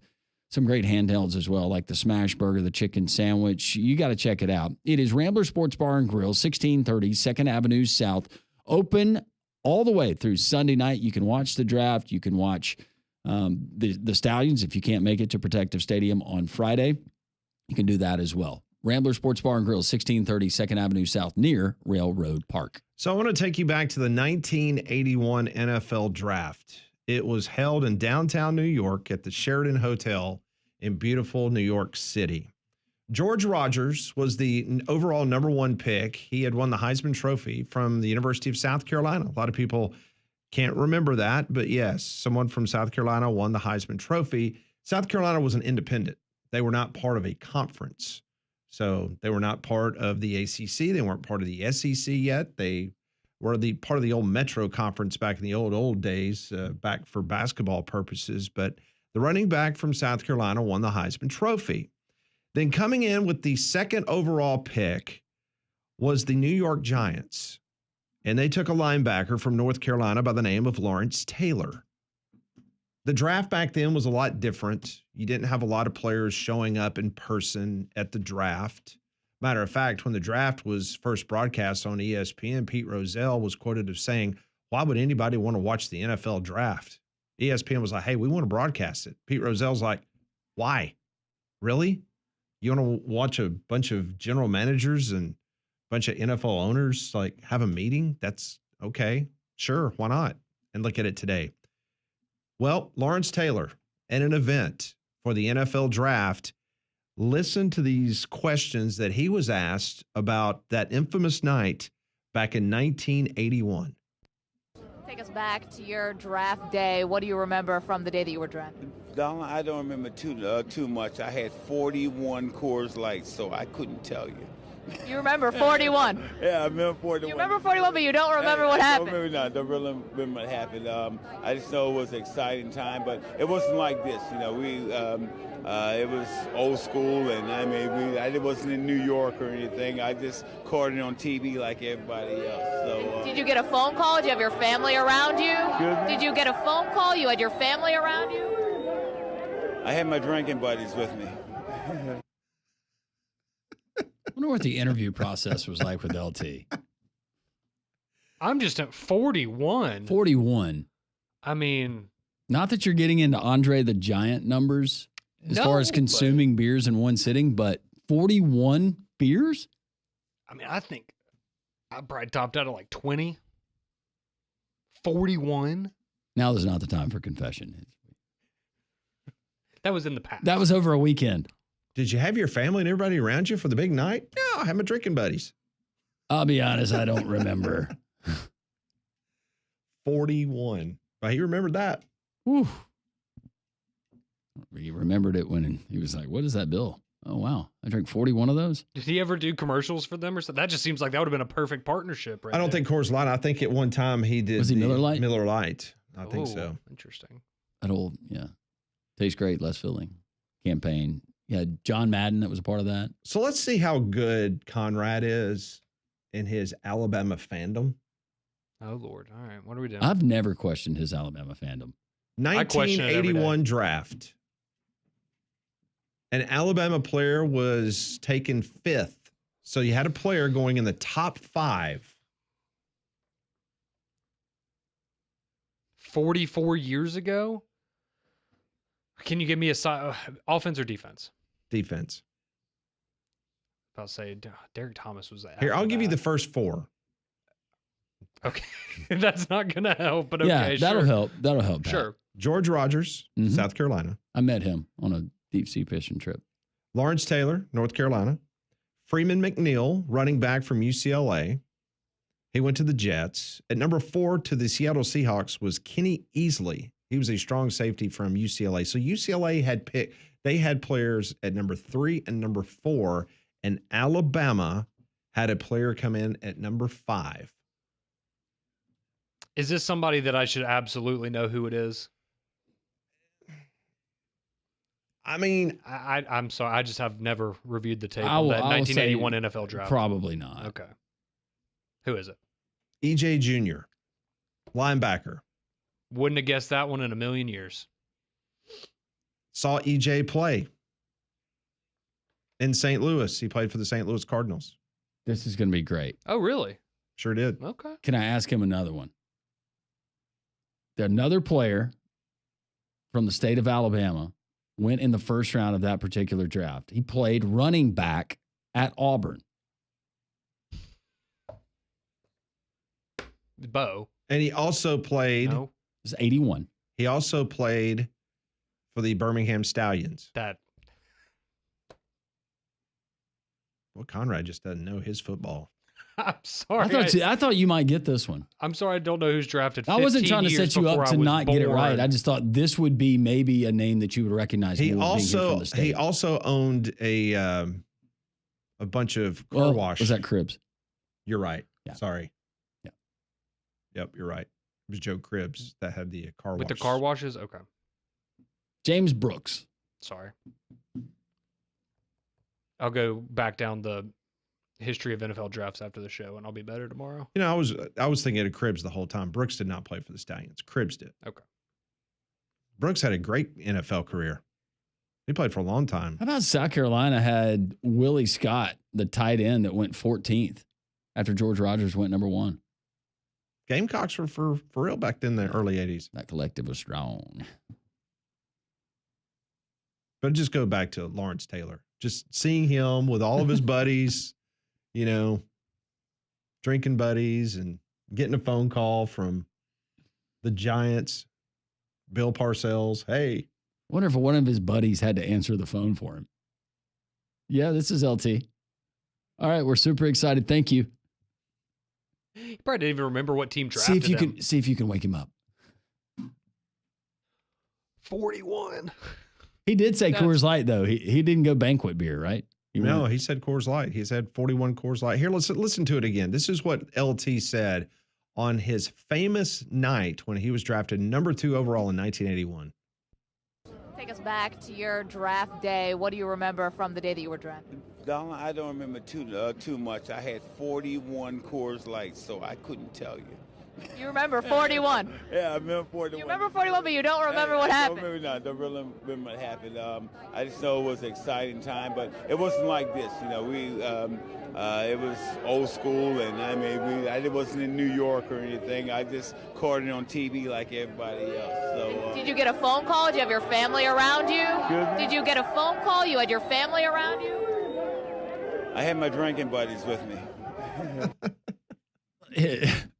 After he tells you that all he remembers, he had the 41 beers, I don't think that he's going to remember the phone call.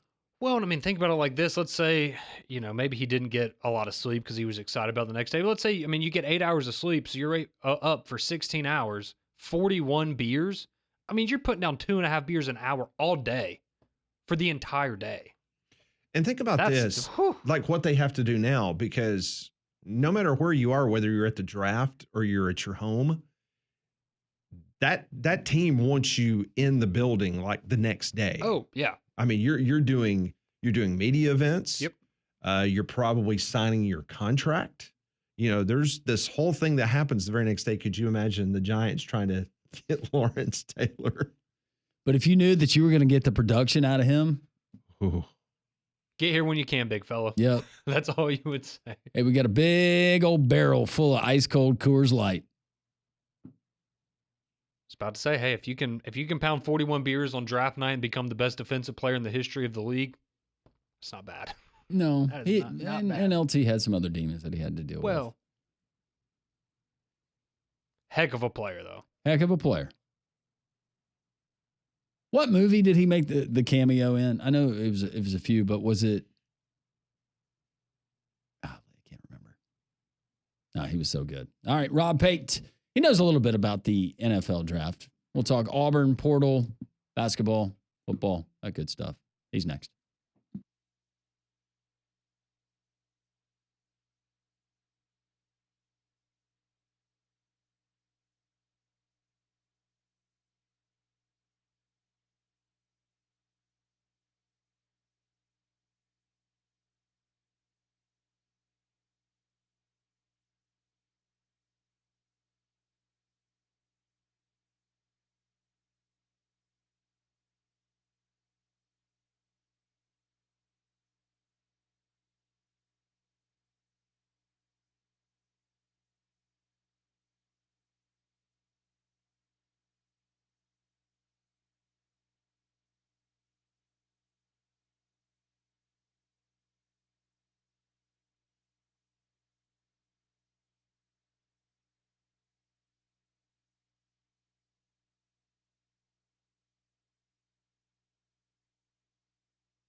NFL draft coming up tonight. First pick probably around 7:10, 7:15. We'll be at Trim Tab from 6 to 8 just hanging out, watching the draft. Come on by. Enjoy Trim Tab and watch the draft with us there at Trim Tab coming up at 6 o'clock. So yesterday afternoon, an article was released by ESPN.com, Chris Lowe, Adam Rittenberg. They went a deep dive into the whole Nico situation at the University of Tennessee, going back, giving us some details behind the scenes. There was not a lot of stuff in there that we didn't already know or talk about. But I did want to point out a couple of things that I read that was interesting. So the rumor from the get-go was that our good friend Dan Lanning was the one that basically called Tennessee and said, hey, there's a problem. Nico is shopping his services. Well, in this story, not only did they say that they had knocked on the door to Oregon, but they had knocked on the door to Ole Miss and also Miami. Do they not understand how the portal works? Now, this goes back to December. Oh, okay. Okay. This goes back to December. Gotcha. So Ole Miss would have been a team, perhaps, potentially. Oh, you were so close, Pat. So close in December, but it didn't happen. Imagine that, Mario Cristobal right in the middle of somebody in the transfer portal. So the story said that Miami, Ole Miss, and Oregon were the three schools. I guarantee you Lane Kiffin didn't turn his nose up at it. No, he probably kind of had a conversation or two with his people inside that building. So that was one angle that I found very interesting. Here was the other one, and this has to do on the Tennessee side of things. So once it had seemed that Nico was absolutely leaving, then Tennessee started, okay, we need to throw a wide net here, and let's see who we could potentially grab that's a starter from a Big 12 or an ACC school, and let's get them to Knoxville. These were the names that Tennessee went after. Illinois quarterback Luke Altmaier. Yes! There we go. Come back down to Dixie. It was reported by the Fort Worth Star-Telegram that Josh Hoover from TCU was offered over $1 million to come to Tennessee, and he decided to stay put. And the other one was Kansas State's Avery Johnson. This is what a Kansas State source told ESPN, referring to Avery Johnson being tempted by the University of Tennessee. We got a damn wall built around him. They better bring the Tennessee National Guard if they think they're going to get him. That makes you feel real good if you're Avery Johnson. So that was just a few little odds and ends from the story that I found interesting myself, that Miami, Ole Miss, and Oregon were the three schools that Nico and his family or whoever was shopping for his services, and that Tennessee had gone after Luke Altmaier, former Ole Miss quarterback, now at Illinois. So I wonder how that made our good friend in Champaign-Urbana feel, because he's already irritated at SEC schools anyway. Yeah, Brett Bielema. Well, they're making the playoff this year, Pat. So he is fit to be tied at that point. Yep. If I'm Tennessee though, don't you use a little bit of that pilot muscle for that product that Avery Johnson has, the strawberry lemonade? Oh yeah, we're going to put these in pilots across the nation, across the country. That would have been smart. That would have been smart. But that is a great quote. We got a damn wall built around him. They better bring the Tennessee National Guard. Something tells me though with the Haslam's, that's not a you pick and choose how many times you want to pull that card where you directly want to go and say, hey, can we get this done? They did just pay a lot of money to put their logo on your field. Okay, tell me, did you find this comment a little odd? So this is Deshaun Foster in the article. This is a quote on the Nico thing. He said, quote, "If he wasn't a local kid, it would have been a little bit more difficult, but being able to see him play in high school and evaluate the film at Tennessee wasn't hard to do. Plus, a lot of the kids on the team already know him and have played with him." Just seems a little weird to me. So you're basing your evaluation on this kid. I mean, I guess you liked him out of high school, but... See, I would think it would have been the other way around in regards to we really didn't have to recruit him much because he's a California kid. Yeah. And he knows all the people that's on our roster or know the coaches or whatever the case may be because they're Southern California people. I just thought it was kind of a weird quote, but as we have taken a trip down memory lane this year, maybe Deshaun Foster not the best with his words at times. I don't know how selective you really need to be these days in the portal because you have your top, and it's in the December portal, it's much different because you have more names, and some years it's more names than others, but it's kind of slim pickings when you're looking for a guy that has valuable experience that plays at, can we just say, a good level, not great, but a good level that you feel comfortable with. And then him being from California and being familiar with a lot of those guys, you don't need to turn on the tape. 1-800-239-WJOX. Let's go to Chris. Been patient, holding on. Hey, Chris, what's going on today? It's all good, man. It's NFL draft, New Orleans Saints Day. You know, I'm a big Saints fan. You ready for Milroe, baby? I'll give it to you. I'll give y'all who I picked to be my number one, I guess. Okay, who is it? Let's see. Can Conrad hit me with the little sound for NFL draft? Something like that. Let's see. Hold on one second. Hang on. You want the pick is in sound bug, right? Yeah. Just give us 1 second. Sound bug. Conrad was in there re-signing his Yay Alabama subscription. Hold on 1 second. Mm-hmm. I'll get to you momentarily. You doing anything special for the draft, Chris? No, right now I'm just saying work. I'll try to so I can go to Trim Tab with you guys. Yeah. But I'll probably be at work. But what ground my gears when I heard this morning with Conrad had to deal with that caller or whatnot is saying he hopes Jalen Milroe sits there and either gets his leg broken just because they're so petty that the season didn't go out how they expected. Are you got it? You ready? All right, hold on, Ready. Chris, hold on. Yeah. Here you go. We're setting you up. All right. All right. With the 2025 NFL Draft, the Big Easy, Hold on, stop. We can't allow that to happen. Right. We got to start over. Hold on 1 second. Let's make this official, Chris. Okay. Come on. Yeah, come on. Hold on. All right. Hold Hold on. We're calling the truck. Okay. All right, here we go. We're back. We're doing this over with Roger Goodell. Hold on a second, Mr. Goodell. Before you come out on stage again, we're going to try this one more time. With the 2025 draft, the New Orleans Saints select Jalen Milroe, quarterback, Alabama. Oh, and you hear the buzz here in Green Bay. You hear Matt Moscona throwing up on the air. Jalen Milroe, quarterback, Alabama. Guess what? Coach Nick Saban. Tell him cry about it, because Matt. One thing about Matt is he'll go at the times whatever he has to learn to deal with it, because too many times we've drafted tackles and linemen, and we got to really talk about. We're going to really try to change this offense, because you can go with Shedeur. We can go with Dart, but why not go with something that's going to fit our gumbo style of offense? Because let's be honest, if we got Taysom Hill and then him in the backfield, we'd say what can we do? We can run a good read option. I mean, come on. Yep. All right, you guys take care. All right, you thank too. you, Chris. Who sells more tickets, Shedeur Sanders or Jalen Milroe there? That would be Shedeur Sanders. Yeah, I think so.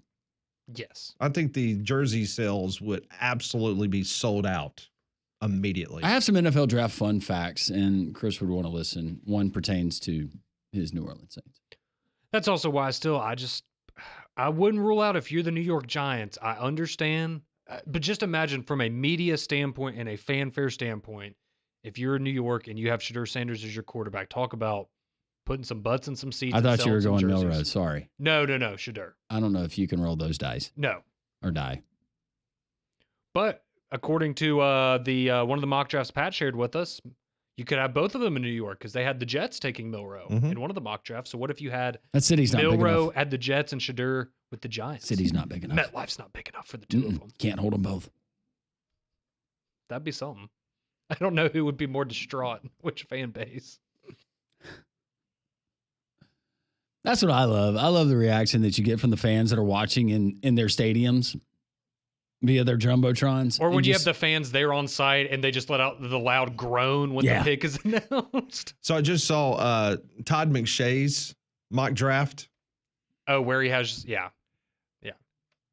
He's got his first round, and then he gives you a couple bonus picks. He's got the Cleveland Browns taking Shedeur Sanders. Ruh-roh.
Welcome back to Three Man Front. It is 12 o'clock. Great radio stations like the UMP up in Huntsville, Alabama.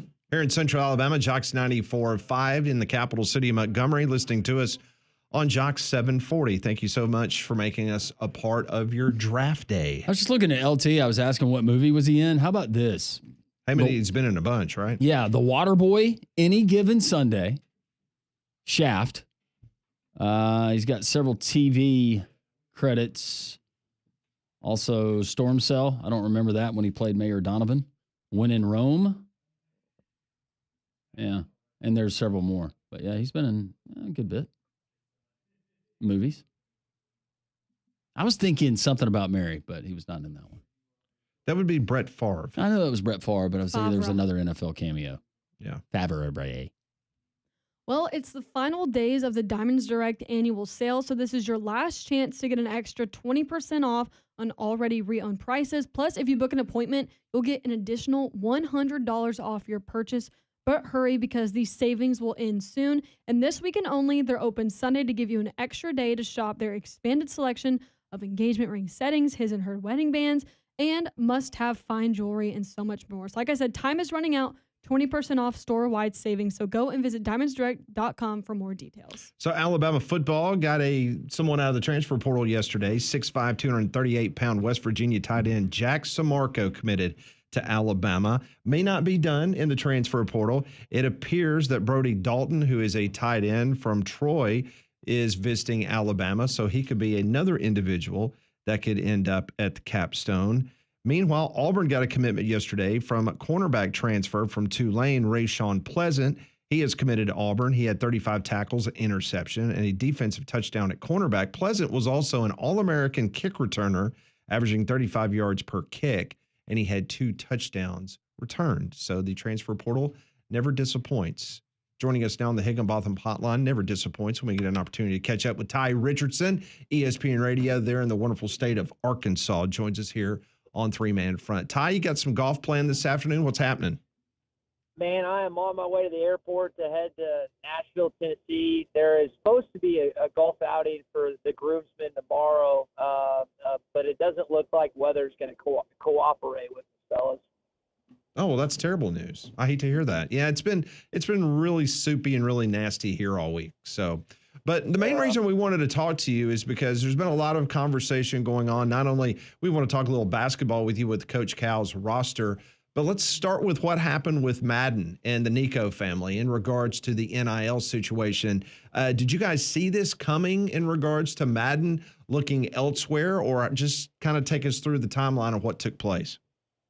So here's the conspiracy we hatched on our show this week. After Nico came to Fayetteville and lost that game, him and his brother hatched this idea, hey, you're going to commit to Arkansas, take this money, and then we're going to both end up at UCLA. Of course, that's not true, but it's been kind of a weird week around here, and it's not just locally, but Hunter Yurchek been kind of making some national headlines. I'm sure you guys have talked about Pete Nakos reporting that Arkansas's Edge Collective is trying to get that $200K back.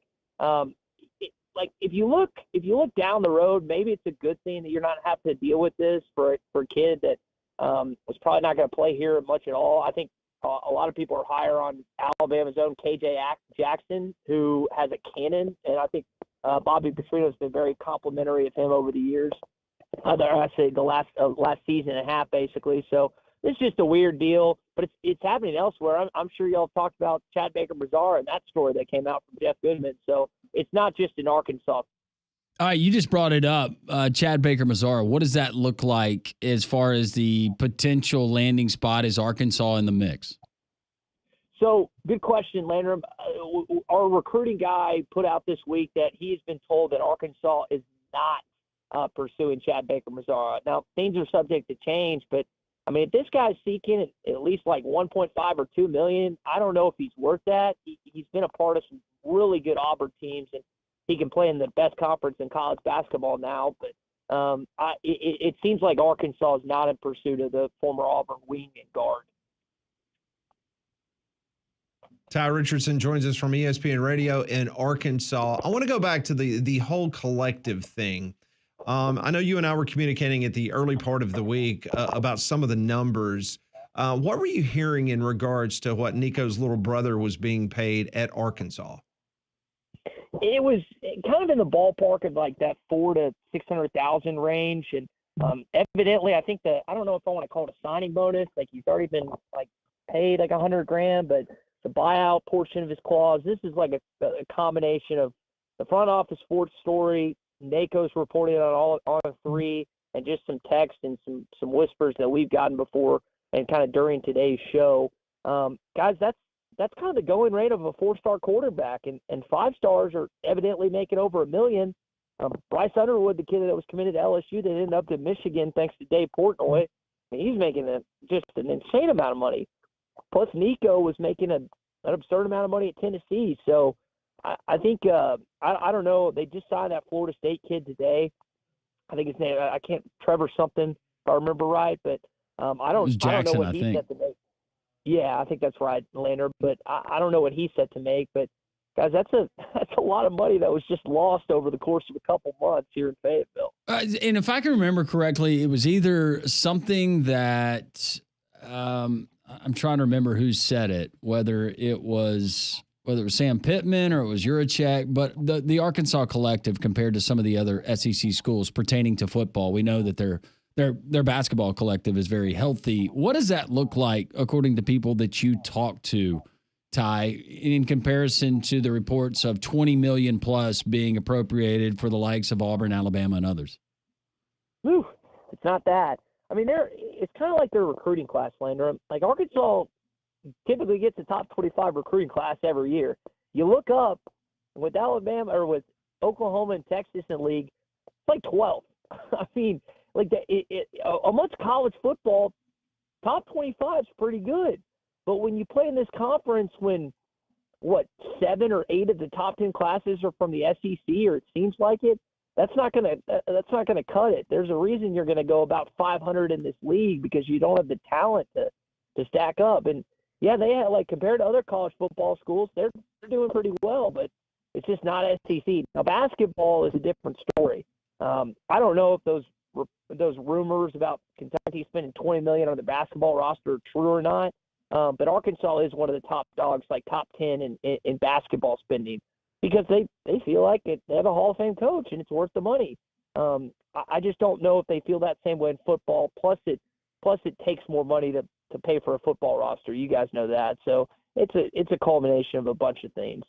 It is fascinating because we talked to you at the beginning of the basketball season, and when you start out 0-5 in league play, there was a lot of people in your neck of the woods that was kind of asking themselves, okay, what did we do here? Was this a mistake? And obviously the basketball season turned on a dime once they won at Rupp Arena, and it was a magical run to the NCAA tournament. Now that Cal has gotten this fan base back to the crazy Hog fans that we all know and love back in the days of 40 Minutes of Hell, what are the expectations going into next year? Is it just too early because not really knowing what that full roster is going to look like?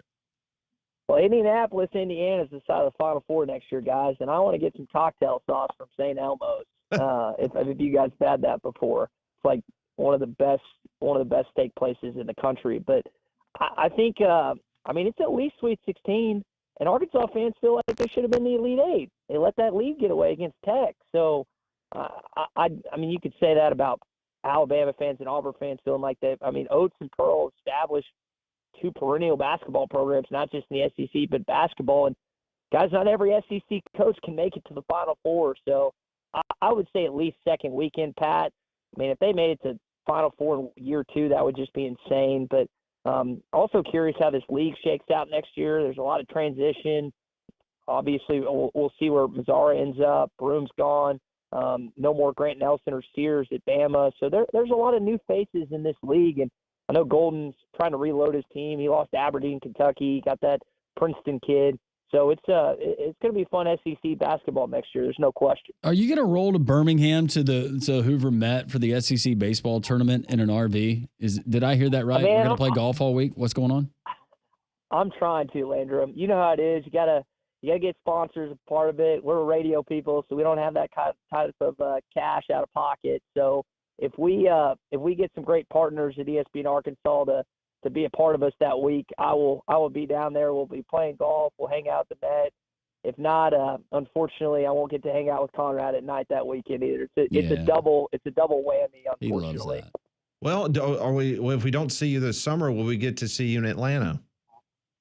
I'll see you in Atlanta. The question is, like, are you guys coming? Because I didn't get to see y'all last year. No, so we will be there. I want to see. No, we are there. Yeah, the All-Star game's there. Sweet.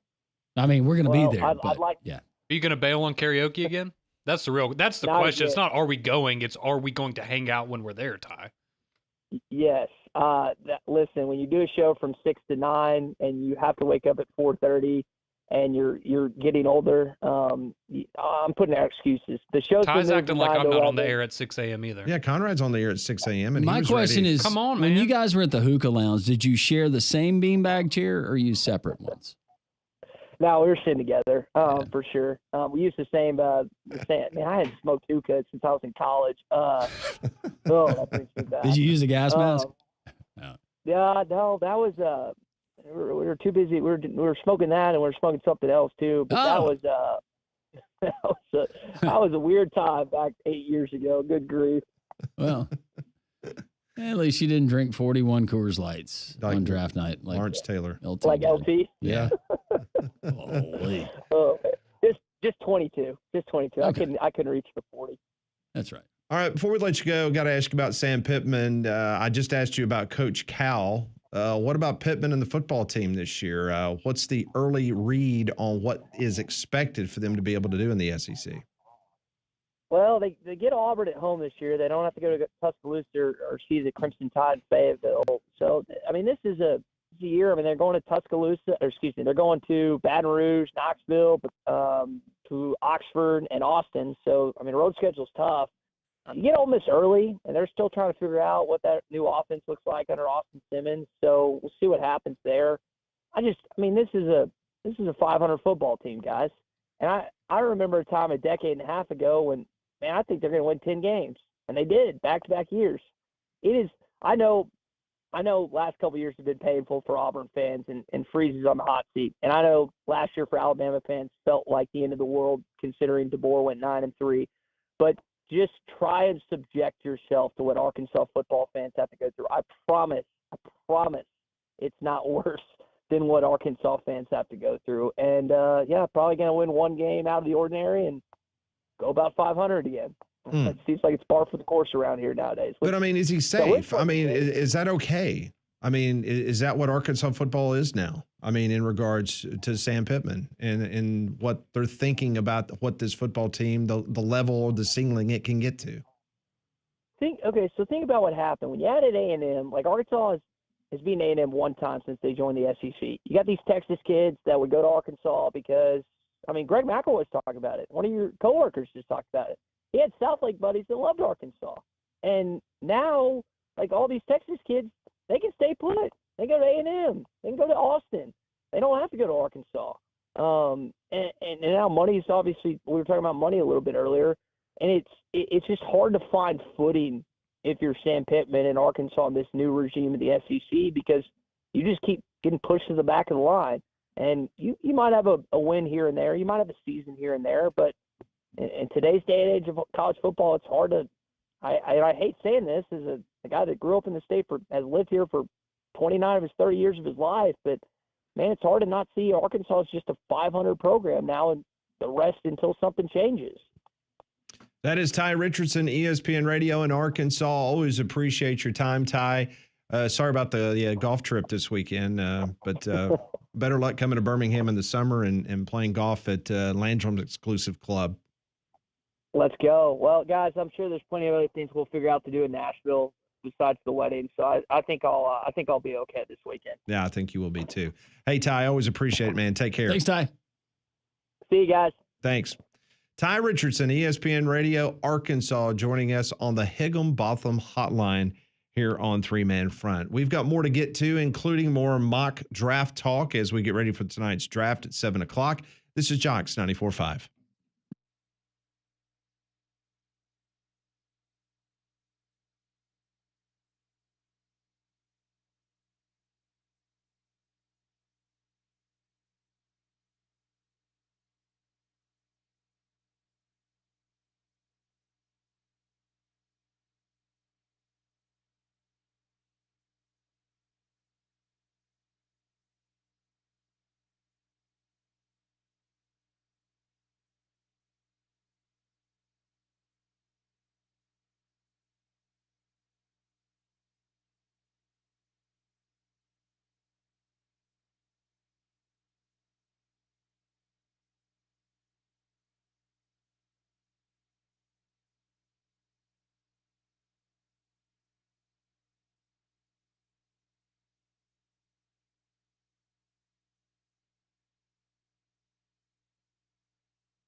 12-18, three-man front NFL draft coming up tonight. First NFL draft taking place in 1936. 9 teams making selection, 81 players chosen. Only 24 of them went on to ever play a snap in the NFL. That's right. Way back in 1936. How about our friends at Stark Exterminators? Now that April showers are here, that's going to bring May flowers. Unfortunately, that's going to bring the pesky insects like the mosquitoes, the ants, the roaches, anything else that's just a nuisance around your home. Hopefully not inside your home. But the good news is you got our friends at Stark Exterminators, 61 years, over 61 years. They've been family owned and operated. And you can call Stark today for your free home or business pest inspection. One of their courteous team members is going to come out to your home or your place of business or both, inspect it thoroughly inside and out, and come up with a customized plan just for you. And they're going to use the most environmentally safe products for your home. That means that's good news for your family, and your family means your pets as well. Stark Exterminators. Give them a call today for the free home or business pest inspection. 855-STARK-NOW. That's 855-STARK-NOW, or go to starkexterminators.com. And as always, make sure you tell them Landrum from Jocks 94.5 sent you. Tom Pelissero from the NFL Network. He was on Good Morning Football this morning, and he had this interesting take on Jalen Milroe. Several different people, not one, several different people say Jalen Milroe is the best runner they've ever evaluated on tape coming out of college. That's not Lamar Jackson. It's not Michael Vick. We can go back and look at the numbers. You can look at all the highlights. But just the fact that Jalen Milroe is in that conversation, that just makes me to believe, whether it is at the bottom of 1 or at the top of 2, somebody is going to take a bet on this. Lamar went 32. Yeah. Jalen Hurts went 53. You do those drafts over, those guys are going way higher. Totally. Maybe somebody applies that logic, takes Jalen Milroe. Yeah. And that kind of goes back to what Daniel Jeremiah said on the NFL Network in regards to that Jalen Milroe is a lottery ticket. And someone that takes him, that they could win billions of dollars if they're able to take him and get something out of him. But somebody they didn't mention there, Anthony Richardson. If you're looking for the potential downside, I guess, of taking a guy like Jalen Milroe, while you have the success stories, we also have the examples of where that hasn't worked out in recent memory. Molly, you were taking a look a minute ago at the current betting odds at some of the draft picks, and a very interesting move from Vegas. Yeah, so Pat, get your jersey ready because Jackson Dart has officially passed Shedeur Sanders as the favorite to be the second quarterback selected in the draft. Jackson Dart's minus 125 odds. Shedeur is at minus 120. Well, you could look at it one or two ways.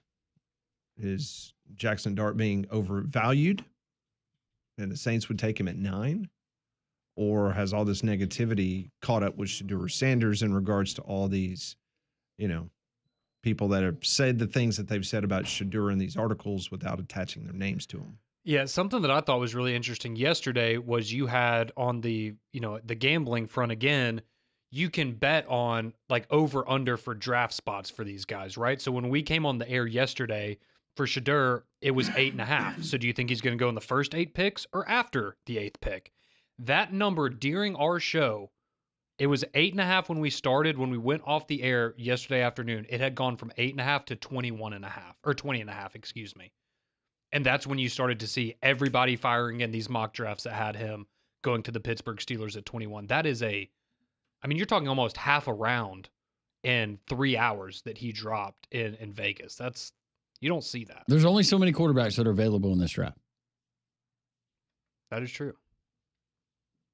So if you're desperate enough, or if you're willing to take a chance or buy that lottery ticket, as someone referenced, then maybe you do that. It is interesting, the 3 quarterbacks that they mentioned there with Lamar Jackson, Michael Vick, and also Jalen Milroe. I was just going back and looking at some of the college stats.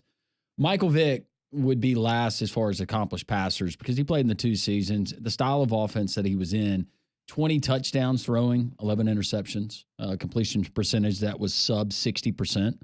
Jalen Milroe, actually the highest completion percentage of any of those 3 at 64%, 45 touchdowns, Conrad, 20 interceptions. Meanwhile, Lamar Jackson, 69 throwing touchdowns, 27 interceptions, but a 57% completion percentage. Yeah, and that's my whole thing with the Lamar Jackson comparison is I get it, and I think in some ways it's very good. But Lamar Jackson, I think people forget, he was a much better passer in college than people gave him credit for. Yes, he was. Like he was a legitimately good passer, and he has continued that into the NFL. So, because that's why this morning I brought up the comparison of Josh Allen, where, you know, from a running standpoint, he is much more Lamar Jackson than Josh Allen, but from a throwing standpoint, rocket arm, you know, had a little bit of a shaky consistency when it came to making the mid-range, the short passes like Josh Allen did. And we saw how that has been developed in the NFL, and it's been fine. So if you can do that with Milroe, I think that's not a bad comparison for how they developed a passer that had the natural physical traits that teams want out of. But back to your question, Pat, I think Jackson Dart, and this is not even having fun. Jackson Dart being taken, if he were to go in the top 10, I think that's an overreach. If Jackson Dart goes in the first round, I would think it would be somewhere between picks 20 and 32. Well, there was somebody on CBS Sports this morning, one of their insiders, and she reported, quote, "What I'm being told is that Jackson Dart is not going to fall beyond the number 9 pick in the Saints." Oh, there you go. And as of this moment, I'm sitting here looking at a live draft position from a Vegas perspective. And what did you say Shedeur Sanders was yesterday when we went off the air? Well, so he started the day at 8.5, and then it was 20.5. Okay. It is now at 14.5. Okay. It's like they split the difference there. Yep. It's minus 600 over 14.5 in the draft, and it's plus 350 to go under 14.5. So basically, they're saying that there's no way the Saints are going to take him at 9. That's an interesting number, though, because at 14 you have the Colts, 15 the Falcons, 16 the like you're in that no man's land there of teams that don't need a quarterback, but maybe they think someone's going to trade up. The Colts. That's what I was going to say. Yeah. That's the thinking. One of the storylines this morning is they believe that it's been so quiet that tonight is going to be unbelievable. If you remember last year, there was a lot of trades in the first round, a lot. And they believe tonight is going to be equal to what we saw last year. Well, and we heard the other day that there's a bunch of phone calls being made at 2 and 3. I know today a lot of people have been talking about the Broncos. They've apparently been announced that they're willing to trade their pick in the first round. So I'm here for the drama, the craziness. And as of this moment, the Jackson Dart draft position. This is, wow. 8.5. No, there's something wrong with this. This is not right. I mean, because if so, I'm about to fire in something. I know that. Oh, is it like in the 50s or 60s? 25.5. He was expected to have a breakout year, but going back to the Colts and where they sit at 14, would it surprise you if they'd already moved on from Anthony Richardson and they took a Shedeur Sanders? There's a 24% chance of that happening. Yeah, and I was just thinking of that. You know, maybe that's something that happens. We had somebody this morning that actually texted in and said this, and I thought about it, and I went, I don't think this is a smart decision, but you could totally see it happening. If he's there at 12 and Jerry goes, I want to make a splash, I'm gonna go get Sanders' kid. I'm not saying I'm predicting that, but much crazier things have happened than Jerry Jones trying to grab a Do you headline. think that would excite most Cowboys fans? No, they would be livid. Yeah, because you just paid your quarterback $60 million last year. Which is kind of what leads me to believe that Jerry Jones would do it. Exactly. Because he obviously does not care what his fan base thinks. No. Am I seeing that right, Molly? That's why over under 25.5. If you bet the over, it's minus 110. The under is minus 130 for Jackson Dart. Whew. Yeah, I mean, fire in, Pat. Take what the good Lord gives you. We got it, buddy. I mean, I wanted to make sure before. I'm seeing that as well. I have my contacts in today. Okay. Man, I can't wait for him to be the 26th overall pick tonight. Well, how about this? Based on our conversation yesterday with JP Shadrick, seemed pretty solid, right? Mm-hmm. What about Genty? Yeah, Genty. That would be the 5th pick. Yeah. Right now, Vegas over 6.5 or under 6.5. Oh, under, because if he doesn't go to the Jags, the Raiders are going to take him. Mm-hmm. That's like free money right there. Unless they trade out. Some very interesting things going on right now from the Vegas perspective. Jackson Dart, 25.5. You salivating over there? I'm worrying about stinky fish here. You know what I'm saying? Mm-hmm. I mean, there's something that's not right. Yeah. with this. We're gonna get a gas mask video or something on social media this afternoon. Is that what And I've had some people text me, and I do want to give some folks an update. And I updated my teammates last night on this. But as you know, I did not win the bid on eBay for the ceiling Teflon or whatever the crap it is from the old Tropicana field. Let's give Teflon a little bit more credit. It would have stood up. Probably right. The bidding started at 15. What was it? No, it's 15 or $24.50.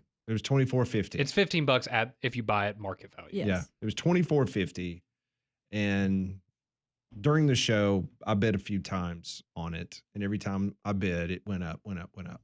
Well, I got an email last night to notify me that the auction had closed, and I was not the winner, and it ended up selling for $61.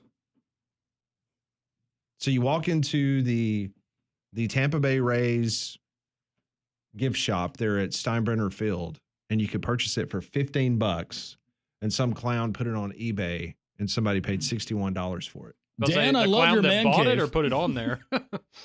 Dan, I love the man cave. What is this little piece right here? Well, it's an interesting story. Oh, really? How'd you get that? I paid for it. How much? $61. Or you could just buy like hundreds of them, and then you could put them up on your actual ceiling, and you could say, my ceiling at home is Tropicana Field. Play some baseball in your basement. That's right. I wouldn't be surprised if somebody did that. I was floored. $61 for that. You could do it. You could sew them all together like a tapestry, kind of like they have in the billiards room at Graceland. There you go. You'd have to buy a lot of them. Yeah, or you could just make a quilt out of it. Or you could just find out the manufacturing company where they got the original from, buy your own sheet, and cut it up into little squares. That's not as fun, though. It's really not. All right, so you're recommending me to go under 25.5 draft position for Jackson Dart. It's feeling that way. That's pretty tempting. Mm-hmm. Okay. When does the deal end for his jet? Ooh, I wonder if that's how. Well, he's not going to the draft. I don't think. I would. I would think it's ended.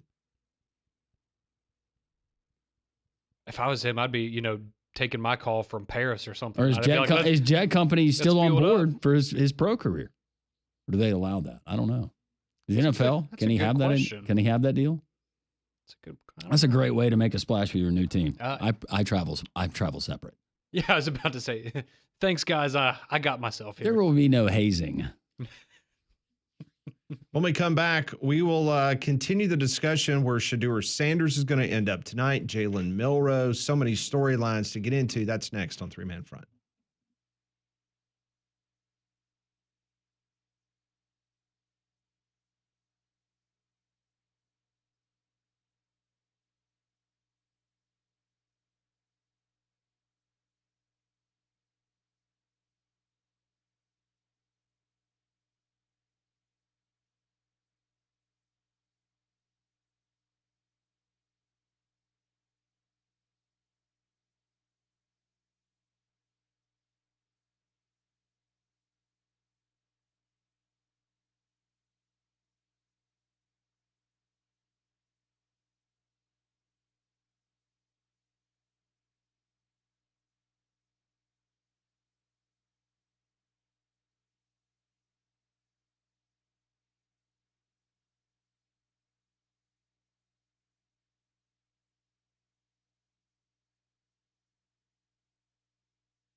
Everybody down the hallway, they're telling me to fire in on this Jackson Dart, the draft position.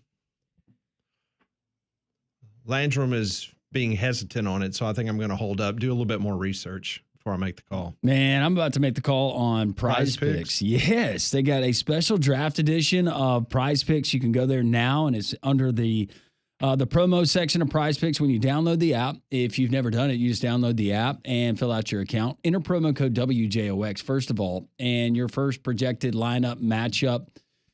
You can go baseball. You want to go basketball playoffs, you can do that as well, but I'm going to go draft tonight, and Prize Picks, they have that special section just to kind of give you an idea of, we were talking about Shedeur Sanders, more or less, 2.5 is where it's listed. So 2.5. Does he go higher than 2.5, more, or does he go less than 2.5?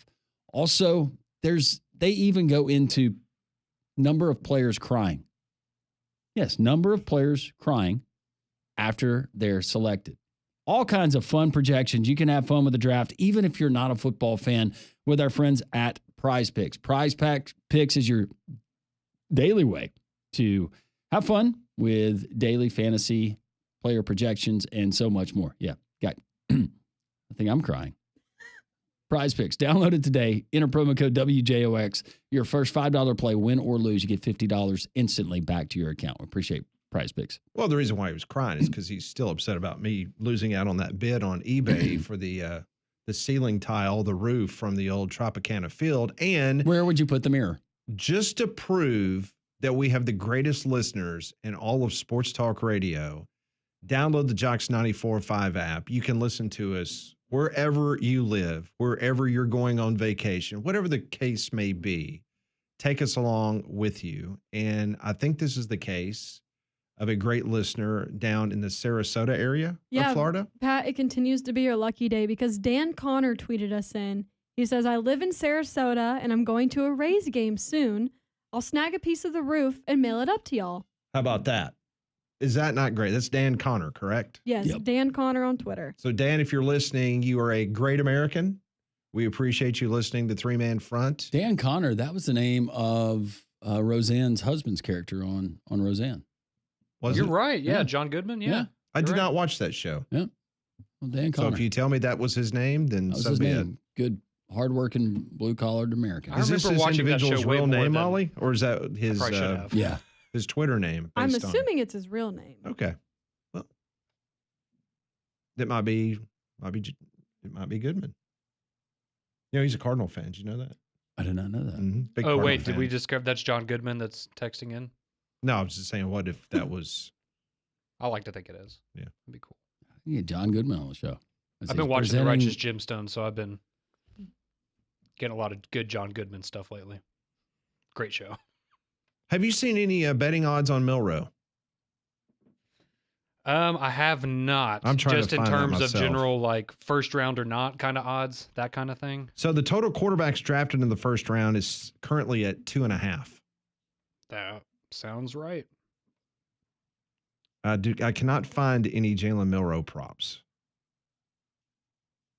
Might have to wait for till tomorrow for those. I'm looking. They might be saving them for the second, second third round? rounds.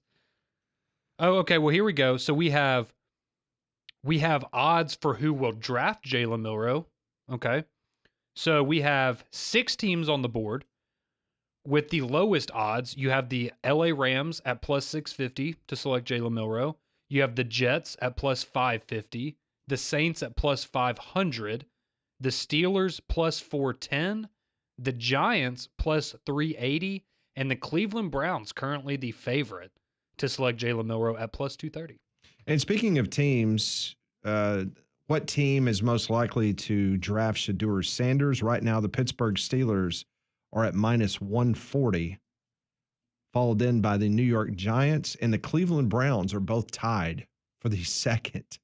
And Todd McShay, during his mock draft, he has Shedeur Sanders going to the Cleveland Browns at the start of tomorrow's draft, day 2. How about this? Odds to be a second-round pick in the draft. Jalen Milroe minus 500, Shedeur Sanders minus 165, Jackson Dart plus 200. Okay. So they're saying that Jackson Dart is going in the first round based on those three. I've got one here, and this is not player specific. First rounders wearing glasses, eyeglasses or sunglasses. 3.5 players. I'd take the over. I'd take the over. It's probably going to be a lot of sunglasses. Yeah. Or somebody not wearing their now. contacts and they're wearing Yeah, but it feels like eyeglasses are back in kind of in style. Mm-hmm. They have been for a little bit. Remember when people used to wear, or I guess this was like an NBA thing, but they'd wear the glasses without the lenses. It was just the frames. It's working for Sean Murphy. That's true. You don't like the contacts. You see the ball. Works for him. It's like Jameis when he got LASIK. He said, man, I haven't been able to see my whole career. Well, that might have been a problem, Jameis. Might explain some of those interceptions. So as you guys know, being and working with me every day, I'm one of these logistic geeks, and I love the behind the scenes stuff.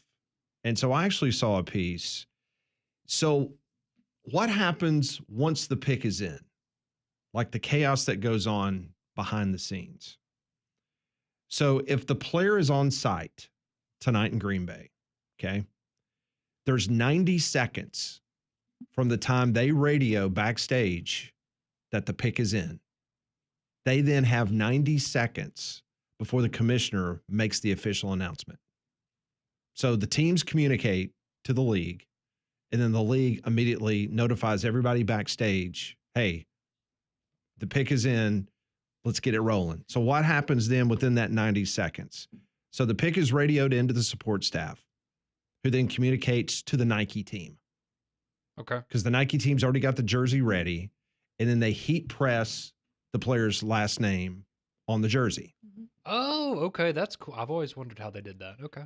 Nike is then responsible for heat pressing the player's name on the jersey, then giving the jersey, obviously, to a runner who then will ultimately give that to the commissioner for the photo op. Okay. At the same time that's happening, New Era, who is the hat provider, they have a box for every team. Nothing but their logoed hats. In every box, they have 2 of every size. So they have every player that is on site that is going to be able to come up on stage. So they have your sizes. So whatever team picks you, then they're able to pull that hat immediately. So think about that. It's radioed backstage. Nike goes into immediate meltdown of heat pressing. They have to do that within like 30 seconds. The New Era is pulling a hat that is going to fit Conrad Van Order's big noggin, as he goes out. So the jersey and the hat prep takes less than 60 seconds. That's remarkable considering have we ever had where they put the wrong name on there or something? I don't think they've ever made a mistake. I don't think they have. Then that basically gives the NFL team behind the scenes 30 seconds of playroom before they have to get the jersey and the hat where it needs to be before the commissioner makes it official with his announcement. It's a well-oiled machine. It is unbelievable seeing the way that they work and the people at Nike and New Era, how it's just boom, boom, boom, and it happens. So tonight, are we going to get, because this is what drives me crazy, is it happens every year, and so I'm sure it'll happen again this year, but the draft starts, Tennessee's on the clock, and we still have to wait 7 minutes for the pick to come in. That is a television production. I know, but we all know who it's going to be. They know who it's going to be. Just let's get the thing rolling. Mm-hmm. That drives me crazy every year. Yep. But I just thought that was cool. Just seeing that in action and how quick, and what happens if the heat press doesn't take. Well, I know that's right. There's so many variables at play that have. Or you have all of those nameplates. I'm guessing you would go ahead and have the nameplates for your probable first rounders, but it's like, where's Genty? We just had it. Where is it? Where is it? Well, yeah, and what if you have 2 players that have a similar, like what if you had Milroe and another player that was like Monroe or, like where you would have, you're taking a glance because you're trying to go so quickly and then you accidentally pick up the wrong one, but that's why they're professionals. So talk about stressful. It was saying here that Stalls creates the nameplates for every potential in-person first-round draftee in all 32 NFL teams' fonts and colors. And they have 2, whatever the final is, they have 2, the version that Goodell holds on stage and a personalized jersey for the player. Oh, okay. That's cool. But I'm like you, man. That stuff's fascinating. I mean, just the quick turnaround. Yeah. I mean, the moment that it's radioed backstage and it's just like, boom, Nike is doing their thing within 30 seconds. You got New Era, boom, pulling the hat. Do they still do when you go to a game and it's a big game and your team has won? I'm seeing it on Major League Baseball, college football, but they have it's like the newspaper headline with a card that you can buy after the game with the instant score on it. Yep, digital printers have become an amazing asset to those type of events. I just like the smell. Well, and just imagine all this going on, and then boom, they throw a trade in there to just mess things up, and you're like, all right, well, we had this thing running properly, and now we got to switch everything. How does that on the work? fly. It's remarkable. How do you get that off? More heat? Where you're applying it to the nameplate? Are you talking like there's a trade after the announcement? Or just, what if they goofed? Oh, now, see, that would be a good, did they have multiple jerseys prepared in case, we messed this one up. Let's do it. Let's get it right. I would imagine so. And then do these hats and stuff, does that go where the Chiefs three-peat shirts are, I assume? Does it go to that same world where Notre Dame was national champions this year? Because, I mean, that's a lot of stuff that they're going to have left over. Yeah. Possibly. So, as you're watching the draft tonight, just think about those poor people that's just trying to make things happen within 90 seconds. And who knows? You could have some kid in a third world country a year from now wearing a Jalen Milroe Jets jersey. There you go. It's possible. Very possible. More three-man front on this draft day. Jocks 94.5.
12:51 is three-man front. We have the NFL draft tonight. Pat and Molly going to be hanging out at Trim Tab from 6 until 8. So if you can get by Trim Tab and enjoy the draft, you can complain, celebrate, whoever your favorite NFL team is and who the player is that they draft. We've been talking a lot about Jalen Milroe, Shedeur Sanders, Jackson Dart, where those quarterbacks land. Cam Ward is going to be your number 1 overall pick and going to the Tennessee Titans. But some of the other drama that we come to expect on NFL Draft Night, we will be here for it right here on Jocks 94.5. Get into Mandu right there in downtown Homewood. Mandu is electrical muscle stimulation fitness.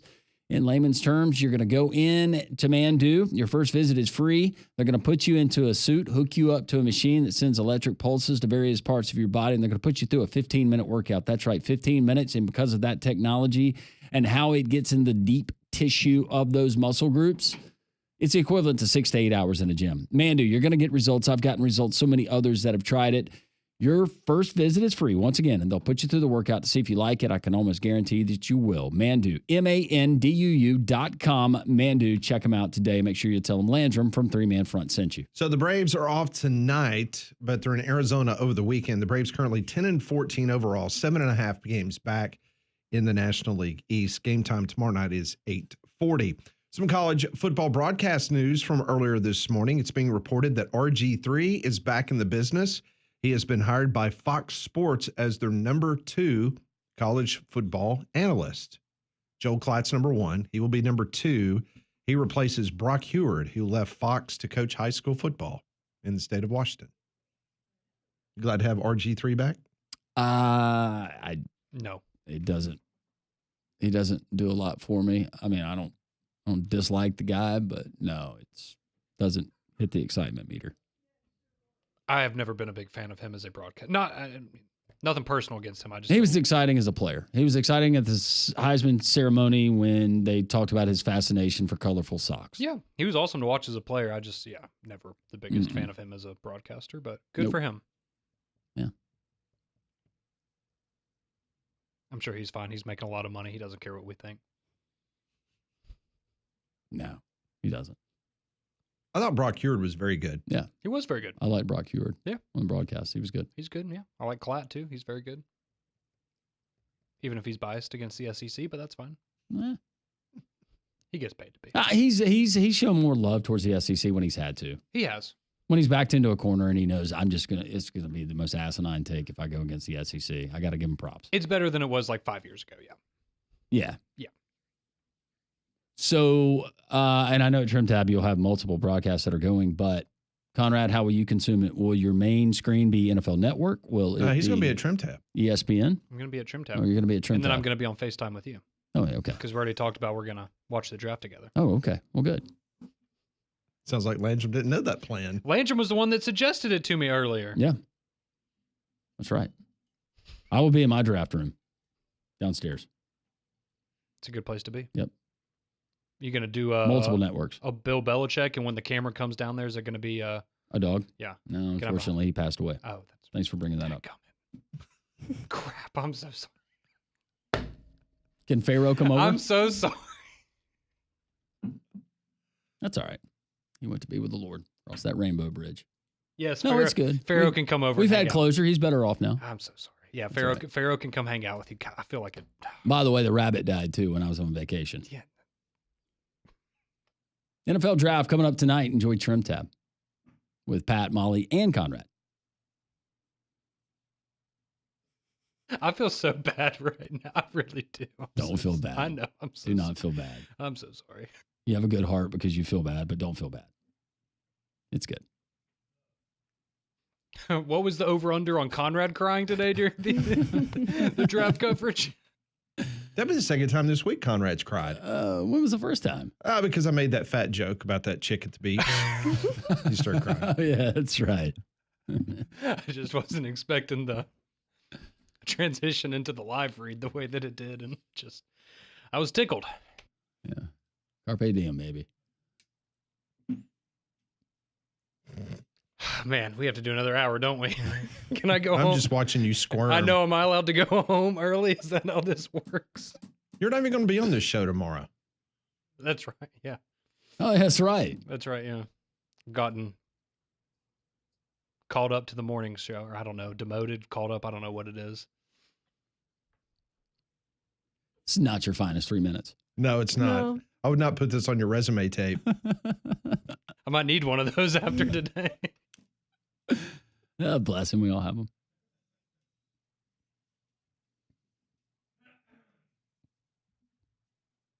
Seriously, what's Pharaoh doing tonight? Watching the draft at home. With me. With you. You owe me now. Absolutely. He would be, Drop would be him more off. than happy. Yes. Yeah. We would love to have a 4-legged furry friend around again. Maybe one day. Watching the draft won't be the same.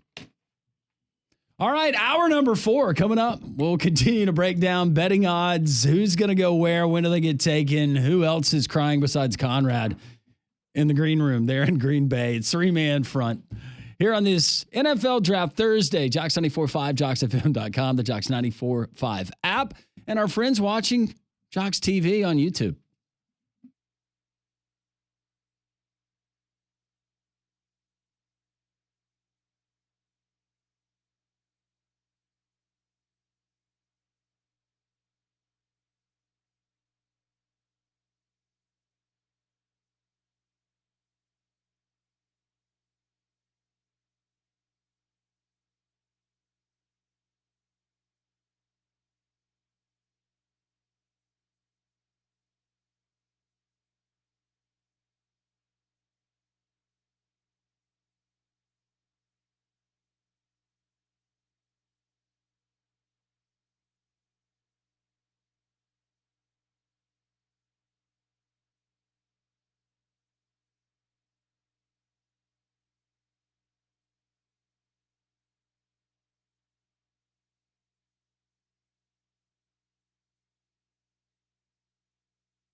We're about 6 hours away from the NFL draft. Where will Jalen Milroe end up? First round, second round? What team will take that lottery ticket? Shedeur Sanders, first rounder, second rounder? So much drama going on in the quarterbacks in this year's NFL draft. Hope you'll join us at Trim Tab coming up a little bit later tonight. Molly and myself will be there between 6 and 8 o'clock. The draft starts at 7. Well, it's springtime, so we've got the NBA playoffs, the NHL playoffs, MLB, the UFL going on. So you need to go catch all the games at Big Whiskeys. They have several big screens in the bar with unique cocktails and over 120 whiskeys on tap. Plus, This time of year, you can go out and enjoy the outdoor patio and game area. It's great for families, and the kids eat free every Tuesday. So go check them out in the Stadium Trace Village off Highway 150 near the Hoover Met. So yesterday, Judge Claudia Wilkin issued an order late on the day, and she basically told the folks at the NCAA, you got 14 days or you're going to find yourselves in a trial, because I am not going to rubber stamp this idea that you're going to be able to take away all these scholarships and get down to 105. She brought this up on April the 7th, and both sides responded by saying it had already begun and it was too late to stop the process in regards to eliminating those scholarships. She disagrees. And so now, over the next 2 weeks, the NCAA and the former Power 5 conferences, they have a decision to make. You either fix the roster limits issued in the House settlement or go to trial, and ultimately you could lose $12 billion.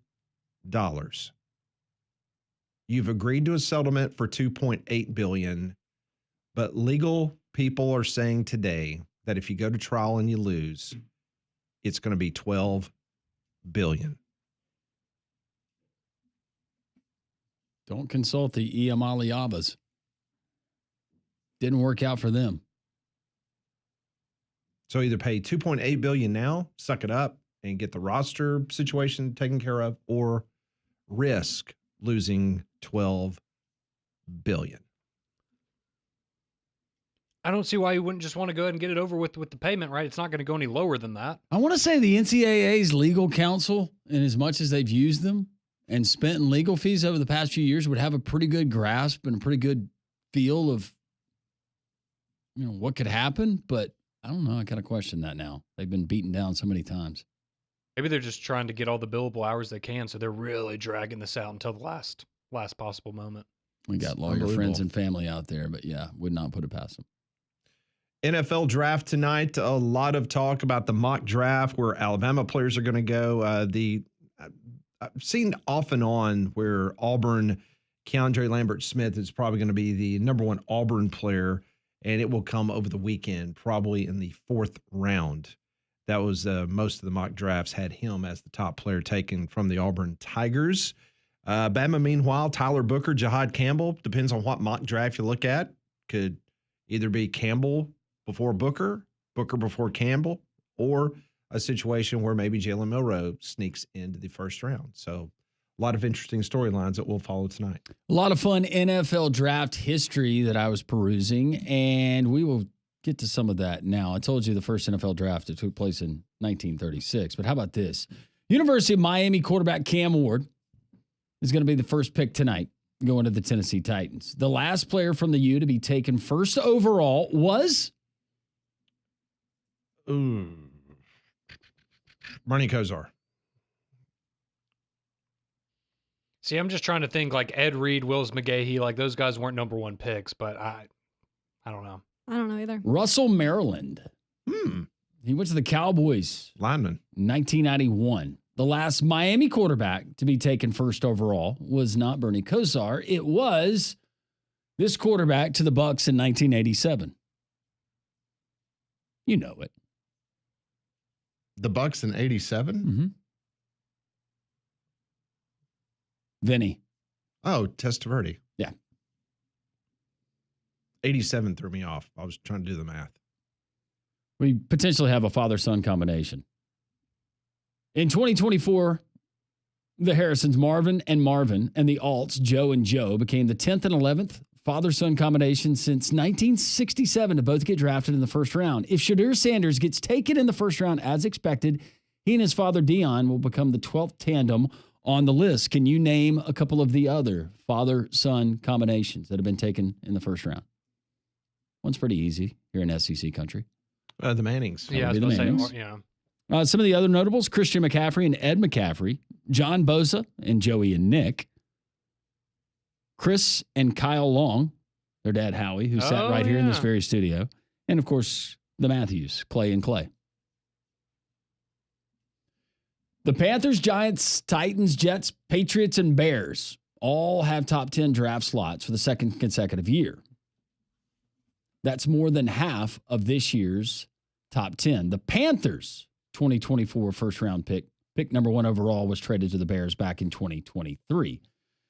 So New Orleans Saints, we heard Chris talk about the need at quarterback. The Saints, who have the 9th pick, they have a need at quarterback, have not taken a quarterback in the first round since, just named him, or we just talked about him.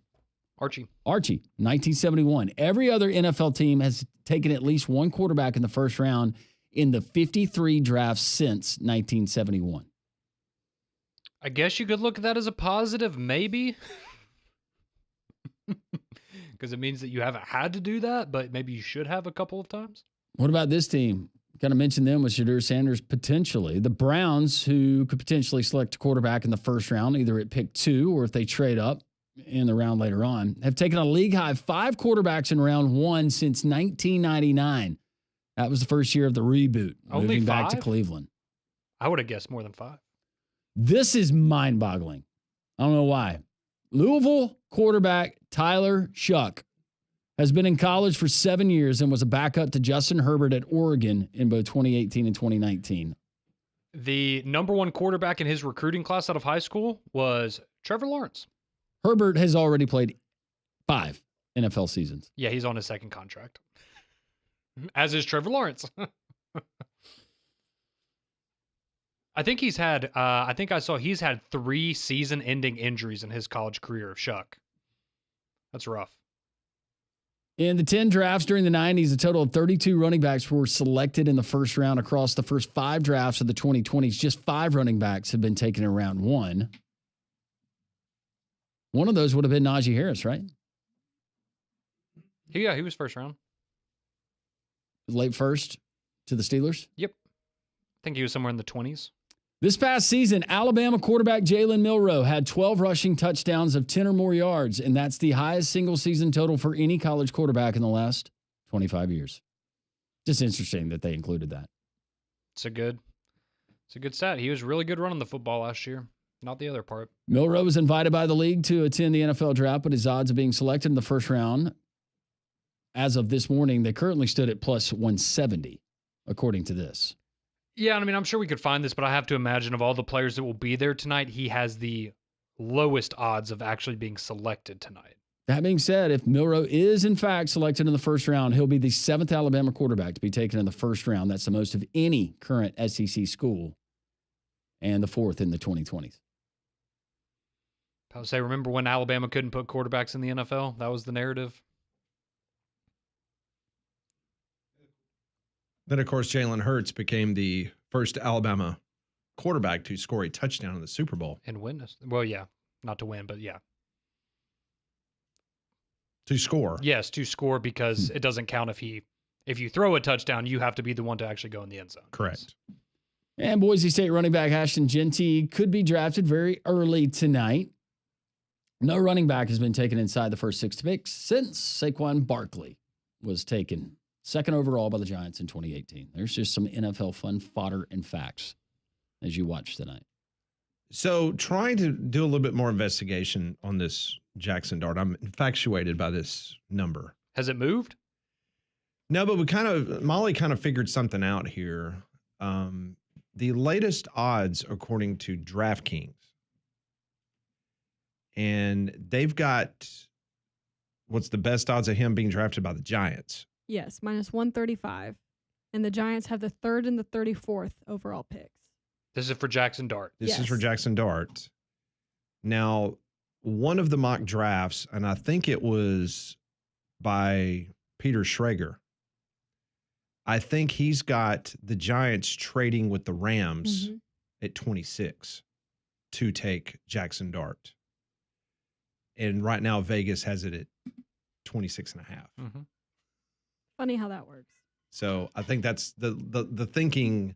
Whereas earlier we're a lot going, oh, well, it's going to be the Saints at 9. This is easy money to take Jackson Dart under the 26.5. Well, that was the same thing with Shedeur, because I believe that number was 21.5, and the popular belief was he was going to go to the Steelers at 21. So you're like, okay, well, I see where that number came from. Is there any way we get any kind of drama with Shedeur where if it's one of those teams that he was just dead set that he didn't want to go to and they draft him anyways? Well, he refuses to play. You mean for kind of him? like Eli Manning did? Mm-hmm. So was that because I don't remember that situation because I was so young. But was that known before the draft? That they made it clear, hey, the Manning family made it perfectly clear. Okay, that's what I thought. Do not draft him. And they still did it. Do not. No, do not do that. They were abundantly clear. Okay. It wasn't like a surprise draft night. We're not doing that. Okay, that's what I thought. No. Nope. I hope that doesn't. It was, and you had, remember Bo Jackson back when he said, don't draft me. Talking to the Tampa Bay Bucks, right? Said, do not draft me. And they decided to do it anyways. They wasted a pick. Yeah. Well, there's a famous story with Joe Namath at Alabama because you had the AFL and you had the NFL. Well, the St. Louis Cardinals had the top pick in the NFL, and they were going to draft Joe Namath. And Joe Namath was like, do not waste your pick because I'm going whoever's going to pay me the most money. And the New York Jets ended up giving him a $400,000 contract, which at that time was just unbelievable.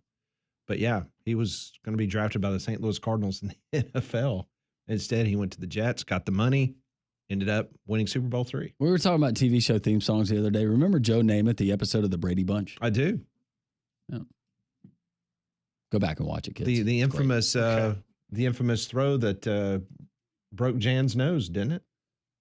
No, Marsha. It was Marsha's nose. That's right. It was the pretty one. Just kidding. That was a great episode. It was. Bobby was walking around wearing Joe Namath's jersey. Remember that? And little did we know that Barry Williams, who played the part of Greg, was having an off-screen romance with his much older TV mom. Yeah. Stepmom. Florence Henderson. I guess that makes it, no, it doesn't. It's weird. Someone just texted and said, if Shedeur goes in the second round, will he be the first second-round pick to ever have his jersey retired? That's good. Pretty good. That's funny. That's good. So I'm still debating on whether I should do this. What is your gut telling you? No. Then don't do it. Yeah, just trust your gut. It's gotten you this far. It has. That's why you've made millions. Hey, I didn't go with my gut yesterday, Pat, and I said take the over in the Braves and Cardinals game, and look what happened. Didn't hit. No. Should have gone with my gut, which told me to ask Pat before I said anything like that. Well, this was just announced a few moments ago. This is interesting. So the Hall of Fame Classic basketball game, little mini tournament going on in downtown Kansas City on November 20th through the 21st. It is going to feature one SEC team, Mississippi State. Kansas State is playing in it, New Mexico, and Nebraska. Be played at the T-Mobile Center in downtown Kansas City. Go ahead and get that time off in there, Molly. Working on it. I'll talk to Ryan during the break. That seems like a fun group. November 20th and 21st. That's right in the middle of you know what cutting time Who in was the it? SEC. Yeah, it was Kansas State, Mississippi State. Who else? New Mexico. Is New Mexico land grant? Just wondering. Just trying to draw comparisons with the participants. Connect the dots. Mm-hmm. Nebraska played in it back in 2018, apparently. Oh. Don't act like you didn't know that. I didn't. I wasn't in school yet. Remember that sparked their Sweet 16 run. Oh, wait a minute. Says all four of the 2025 Hall of Fame Classic teams finished the 2024-25 season ranked among the top 65 in the Ken Palm ratings.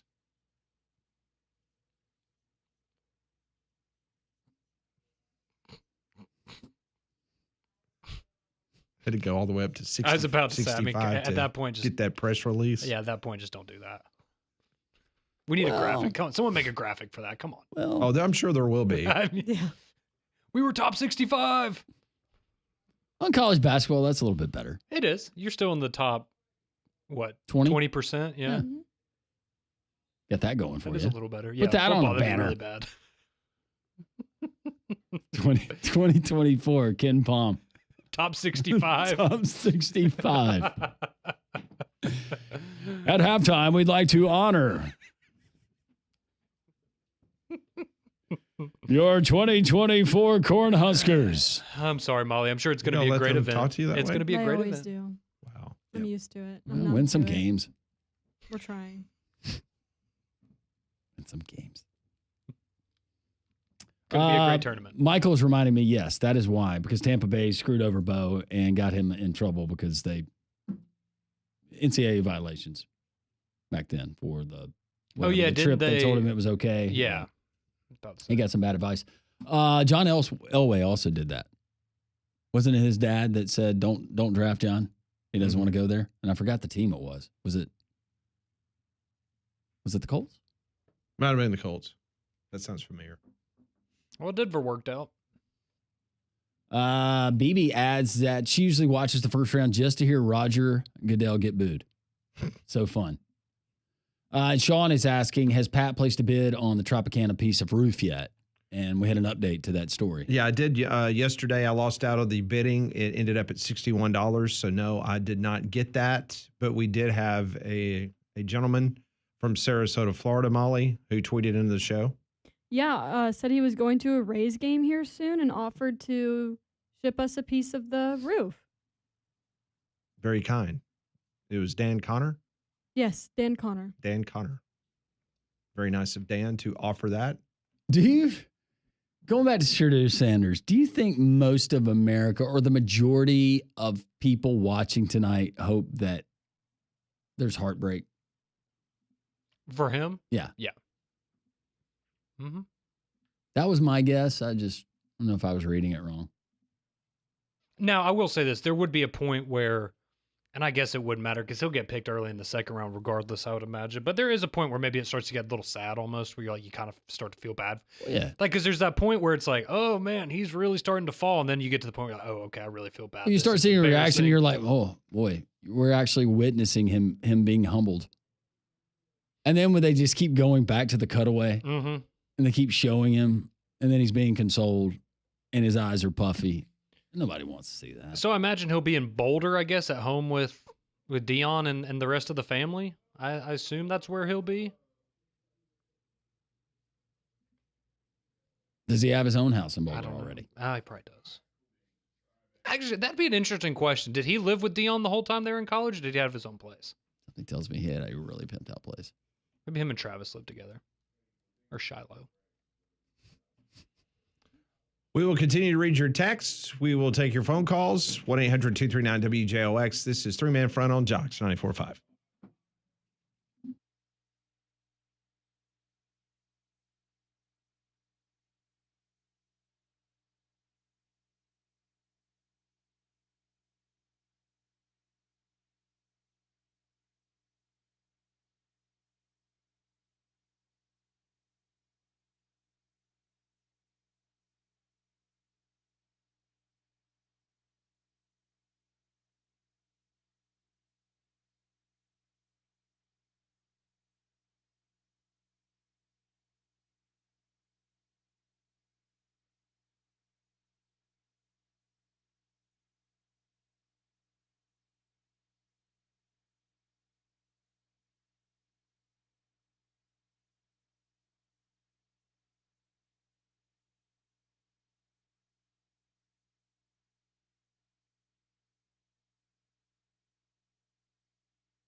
122, Jocks 94.5, 1-800-239-WJOX, the courtesy GMC text line, 205-834-9450. Well, it's the final days of the Diamonds Direct annual spring sale. This is your last chance to get an extra 20% off on already re-owned prices. Plus, book an appointment to get an additional $100 off your purchase. But you better hurry because these savings will end soon. And this weekend only, they're open until Sunday to give you an extra day to shop their expanded selection of engagement ring settings, his and her wedding bands, or must-have fine jewelry for an upcoming graduate or even for Mother's Day. Like I said, time is running out.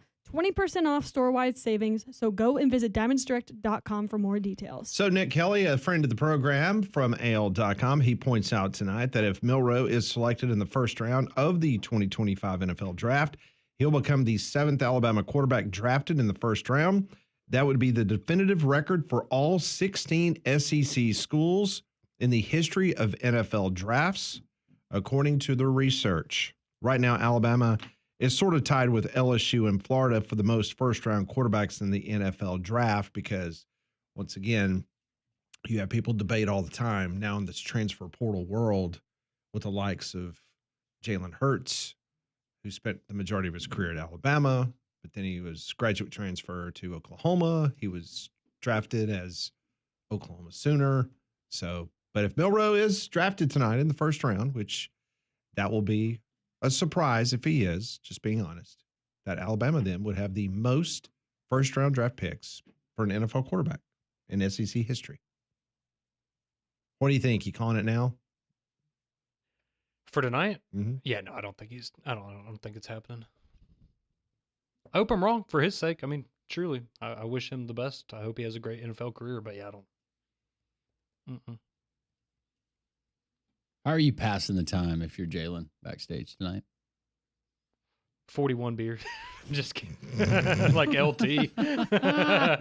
I'm just kidding. Yeah, I don't know. I mean, that's got to be brutal, right? Because are you wanting to sit on your phone and like kind of see what the conversation is about? Or are you just sitting there in silence? You're going to be cheering for, Booker and Campbell when they get picked. And I don't know. It'd be awkward. So we were talking a little bit earlier about Judge Wilkin and her decision yesterday, which is extremely frustrating. And another area that is very frustrating to talk about, because I think this is the third time that we have had members of the CFP get together, and there's been absolutely nothing accomplished, or at least it appears that way. So they've been in Dallas for the last 3 days. And so Heather Dinich from ESPN, she's reporting that according to Big 12 Commissioner Brett Yormark, no decisions were made over the course of the last few days, and the process will continue. CFP Executive Director Rich Clark said the group is discussing the format in its entirety, and they talked about a few different ideas for the 2026 season to help them derive a solid model moving forward. Automatic qualifiers are still in the discussion. I'm just curious if they were having some good meetings and then yesterday's Judge Wilkins decision pretty much caused everybody to run out in panic, and then really nothing else was done. Yeah, I would think the feeling in the group was different once they left the meeting and got the news. So you have a situation where you have Petiti and Sankey met in New Orleans about a week before they were supposed to have the managers meeting. Remember that? Mm-hmm. So you had Petiti and Sankey, then they go to the CFP, and then they say, well, okay, we'll meet again in a few months.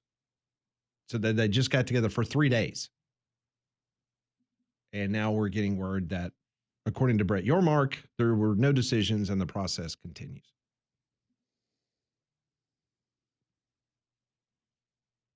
Yeah, it's par for the course. Yeah, it's just unfortunate that we have to keep talking about it like this. It's I like, agree can we with just, you. I agree I'm with just, yeah. I mean, the last couple of years alone, it's just like, the courtroom. Yeah, I mean, we make the jokes, but it's like, man, do we go to school to talk about sports? Or I understand that this is a very complex issue, but you're dealing with some highly intelligent people. And you would think that if you're in a room for 3 days, I mean, we've all been in, whether we're in fraternities or sororities, or we're part of community groups or city councils or whatever, and you go behind closed doors and you go into these meetings, and you mean to tell me that they cannot come to a resolution? I know there's a lot of moving parts to some of this stuff, but you've had multiple meetings month after month after month. This is not like Latin to these people. I think the problem though, Pat, is everybody in that room has a different opinion, and everybody wants their say, and nobody's willing. Well, you know what? It's about time that Tony Petitti and Greg Sankey, because they're about to take this thing over in 2026 anyway, stop being friendly. Yep. Start being nice to people. Get it done. You can't please everybody. You're definitely not going to please Jim Phillips or Brett Yormark. That was when it's frustrating when they were deciding on a model and they kept moving the meetings ahead. They would meet, nothing would come out of it because you had a guy like Gordon Gee weighing in from his side. I just think some people, they have influence and they should not. But it's very political and everybody has to have their say.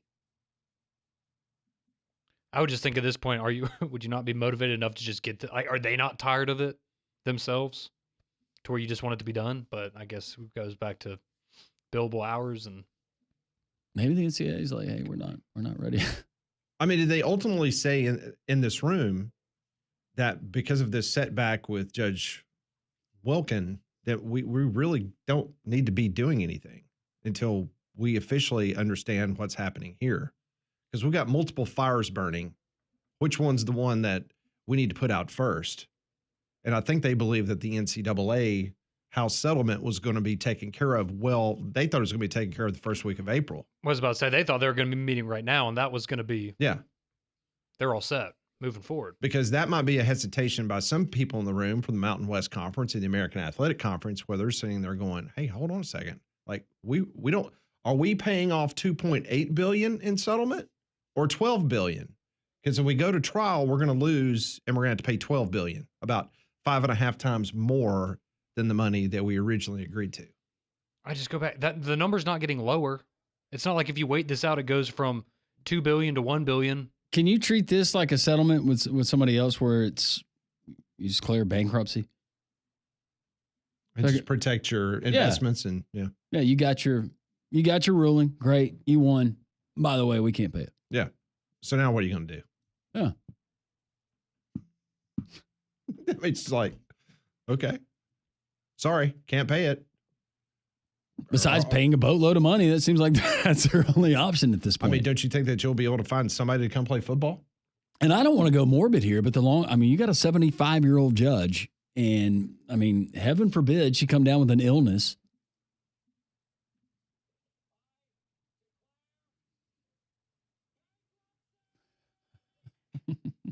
That's what they should have done. But you know what I'm saying, though? Mm-hmm. And then you got a continuance, or do you have another judge that has to get caught up to speed on the case and all the facts? So we're delaying this thing another few months, and then we get back to the same question. Well, a lot like Judge Wilkin, I still have reservations about you immediately cutting. Gosh. And the thing, we spent all of that time on that federal court. Where was it? Virginia? Or was it in Tennessee with Nico's crap? Are you talking about last year? Yeah. Oh, when the attorney general for Tennessee and Virginia and some other state got involved? Yes. Yeah, I think it was Over like the Johnson. private jets. I think it was stuff. Johnson City. Johnson City. I think that's where it was. Let's get back to football. That's right. More three-man front on this. What is today? Thursday, right? It's draft day, Pat. Keep thinking today's Friday. I think it's because I won't see Conrad tomorrow. Conrad's not going to be here. You will see me. I will be here. No, we're boycotting. We're not looking at you. Nope. Nope. We're all wearing blindfolds. That'd be an entertaining show. Do the whole show blindfolded. Three-man front, Jocks 94.5.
135, Jocks 94.5. You know, now's the time to check out Courtesy GMC in Trustful, the very best in inventory.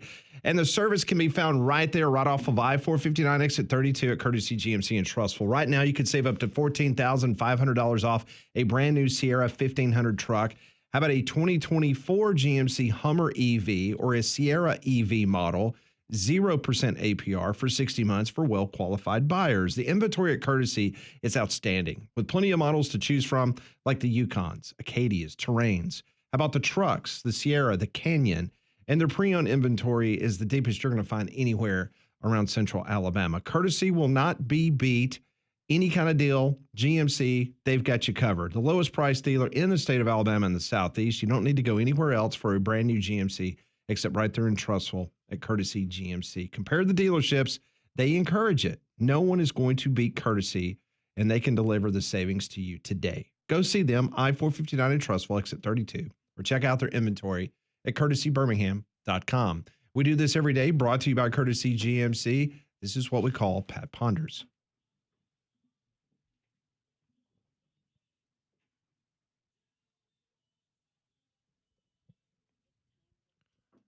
Go to courtesybirmingham.com for latest online inventory there at Courtesy GMC. Question number 1. Back in 2005, Aaron Rodgers slid all the way to number 24 in the first round. Tonight, how many quarterbacks are drafted before the 24th pick?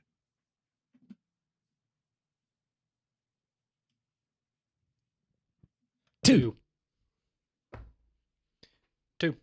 I think 2.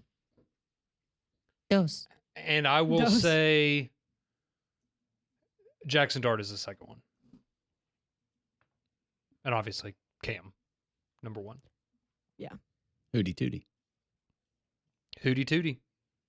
Did you see where he said that Lane Kiffin texted him yesterday and said he missed him, and they had a very nice conversation before the draft? Aww. Lane getting emotional, seeing his guy go off to the NFL. Meanwhile, he is retweeting a story from 2021 of Cam Ward visiting Ole Miss. That's what Lane's doing? Yes. Oh, I'm not surprised in the slightest. It seems like every good player that's ever been in the portal has visited Ole Miss. It's kind of how that's kind of how they made their living. So then the question is, why didn't you get him? If you're tweeting that, like, why are you pointing out the obvious that you didn't get him?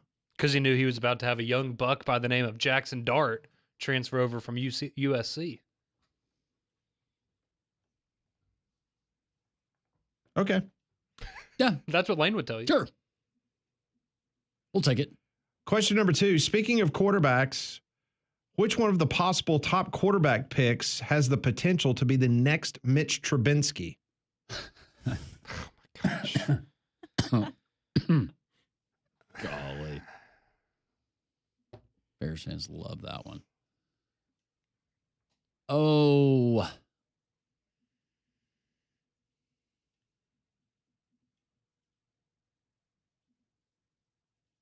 Just because of overall skill set. Got to be a quarterback, right? So I think Jackson Dart.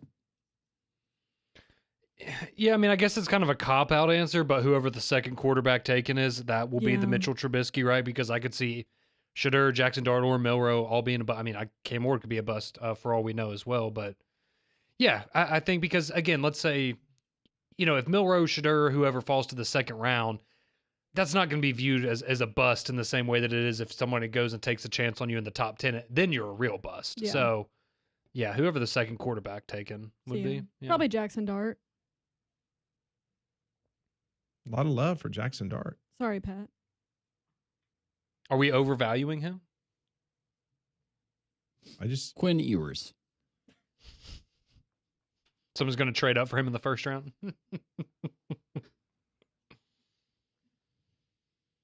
Question number 3. What storyline will dominate tonight's first round of the draft? I'll say chalk. The storyline will be lack of drama compared to other years' draft. We're going chalk. I think that or Travis Hunter, his dad, being able to be there since he wasn't able to be there for the Heisman They are ceremony. going to have a field day with that. I think ESPN will do a lot with that. I'm going to go. I think that we will see somebody. I'm going to go out on a limb. We have somebody that we're not talking about that trades up for a quarterback in the first round. Somebody that kind of surprises you that you go, oh, okay, I didn't think that they would do that. Like the Rams, for example. The Rams, maybe they really like a Jackson Dart or a Shedeur, and they go, all right, we probably got 1 or 2 good years of Stafford left, so let's go ahead and get our guy. I could see something like that happening where, you're shocked at first, and then you think about it, and you're like, that actually maybe that was a smart play. So I think we get a shocker. Okay. So which potential draft pick tonight will look like a mistake 5 years from now?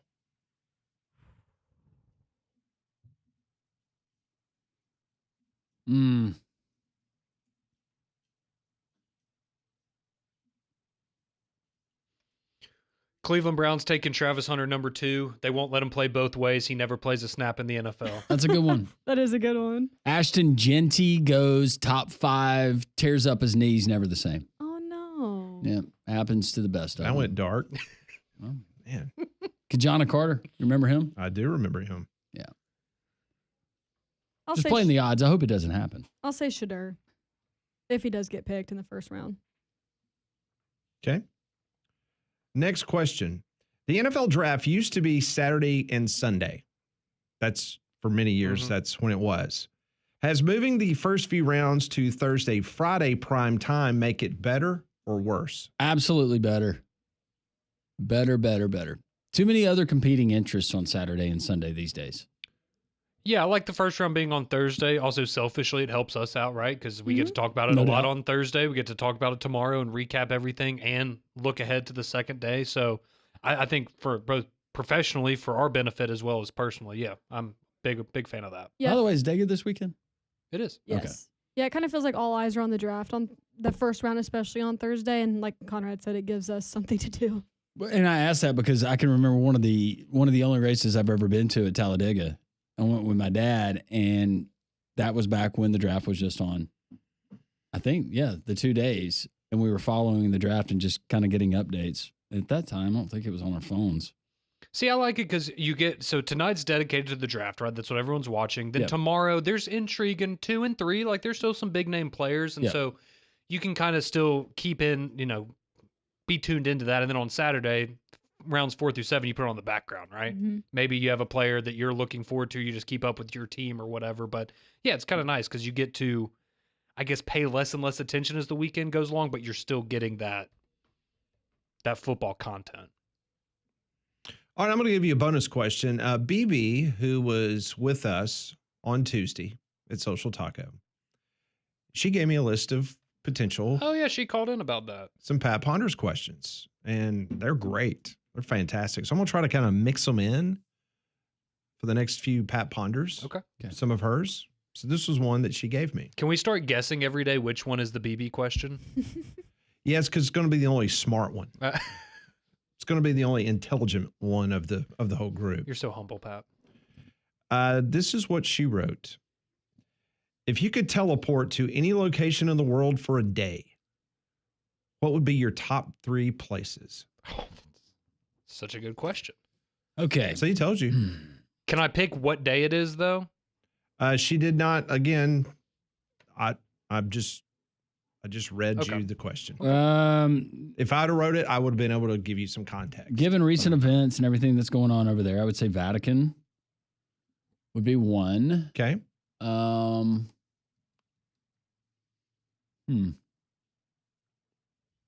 See, I've always wanted to go to Tokyo. Okay, Molly logs Tokyo as one of her 3. I just think I have a friend that's been, and she said it was amazing. Conrad says they have cool bathrooms. And they have cool bathrooms. They do.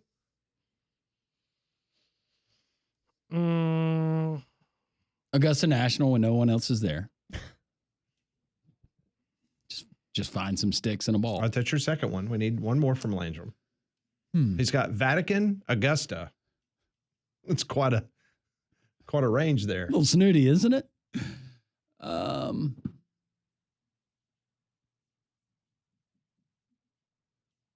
Molly's got Tokyo. Conrad's given us nothing. No kidding. Bruin. Wherever the Sanders camp is tonight. Just make me a fly on the wall in that room to hear those conversations.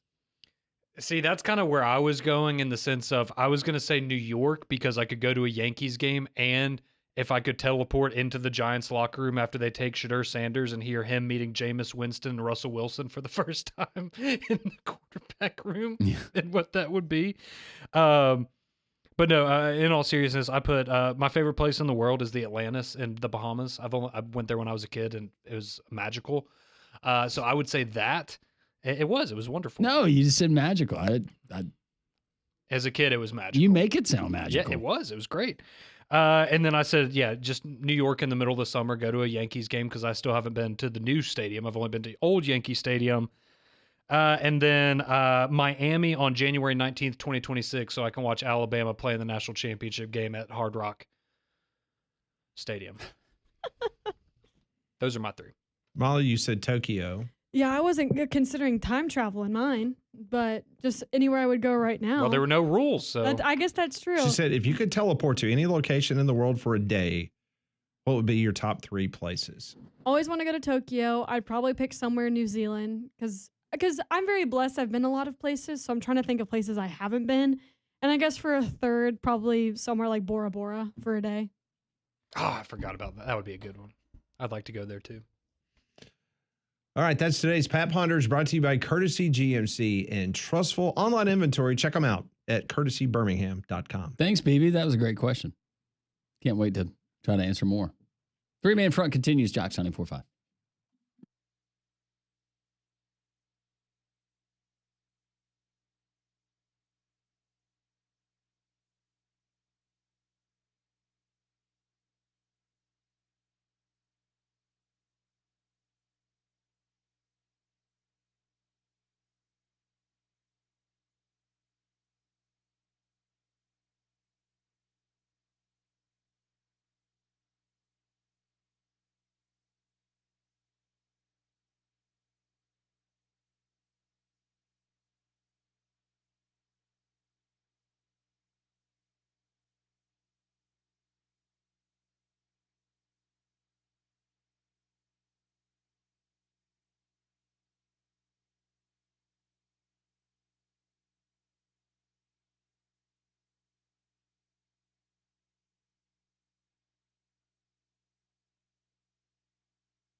Hope you'll join us tonight at Trim Tab. Molly and I will be there. Never know if Landrum or Conrad will wander in the building. We hope they will, but if not, it'll be me and Molly. From 6 until 8 o'clock. The draft starts at 7. Just hanging out. I'm excited. Hope to see you there. I'm sure Molly will be, you can't miss her. She'll be wearing her Detroit Lions gear, I'm sure. I am. She'll be the drunk Lions fan. That's exactly right. She'll be tanked. Just kidding. You going for 41 tonight? Oh, yeah. 41 craft beers. That's right. Imagine that. Good night. So join us. We'll be there tonight from 6 until 8 o'clock. Should be a fun night as we watch and see what happens in that first round. We're all hoping for a little bit of drama, maybe some trades. Anything new, Conrad, on the trade front? Any rumors? What's the very latest? Who's trading up? Who's trading back? Yeah, I mean, as it stands, we heard, the other day about 2 and 3 with the Browns and Giants. That still seems to be somewhat of a popular belief. I know me and Molly were talking one of the breaks. It looks like maybe the Bears are trending towards moving up a little bit because they have now become the favorites to draft Ashton Genty, which, as we have discussed, would likely mean they're moving up probably 5 or 6 spots potentially. So that's another one. I've seen the Broncos thrown around as a team that would like to potentially move back. I've also seen, and the Saints are so hard to peg because you have some reports that they're going to move back for draft capital because they're not sold on a quarterback. But then you have other people saying, well, if Jackson Dart or Shedeur's there at number 9, why would the Saints not go quarterback? So, but yeah, I think right now Bears, Broncos are the trending names, and then Giants and Browns are the ones to watch. Also, there is a story. We have not spoken about it. It's just a lot of things that, it's just one of those stories that we have just chosen not to go down that road. But there's a report coming out that Shannon Sharpe is stepping away from ESPN and his show First Take. He is embroiled in some legalities right now. And so multiple reports are saying that he is maybe stepping away for a little bit. I think that's probably a very wise decision. Yep. Mm-hmm. Yeah. Yeah. How many times did he say he brushed his teeth? Wasn't it like 11? A lot. 11 times a day. And he even It's a brushes lot. his teeth in the shower. Yeah. I'll use the water pick in the shower just so, the battery powered or the water pick. The what? It's a water pick. Like a electric flosser Yeah. thing, kind of? Okay, I got you. It serves that purpose. You do it in the shower. This was Shannon Sharpe. This was just released moments ago. This is his words from Shannon Sharpe. My statement is found here, and this is the truth. The relationship in question was 100% consensual. At this juncture, I am electing to step aside temporarily from ESPN's duties. I'll be devoting this time to my family and responding and dealing with these false and disruptive allegations set against me. I plan to return to ESPN at the start of the NFL preseason. I sincerely appreciate the overwhelming and ongoing support I've received from my family, fans, friends, and colleagues. Shannon Sharpe. I mean, that's 3.5 months from now. Okay, that's significant. Yes.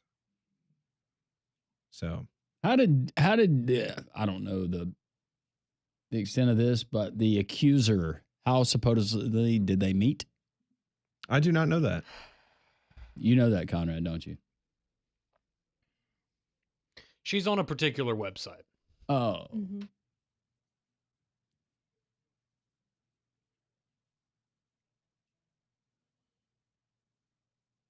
Yeah. It's not a dating website either. Well, no, it's not. It is not. Well, I mean, it's not a. No. It's typically one person paying another person. Exchange of goods. Have you seen? Kind of like eBay. You could buy pictures on eBay. Yeah. Oh. Have you seen a picture of her? Yes, I have. Have you? Mm-hmm. Does she look honest? I don't know how to answer that. I've already gotten in trouble enough today. I don't need to go down that route. I guess the operative word is, have you seen the video? No, I have not. I have seen a picture of her with him. Oh, with him. Okay. And how old is this person? I believe she is 19 or 20. She is young.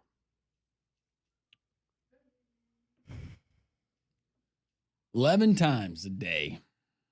It's a lot of brushing. Oh, for brushing teeth. Yeah. That's a lot of brushing.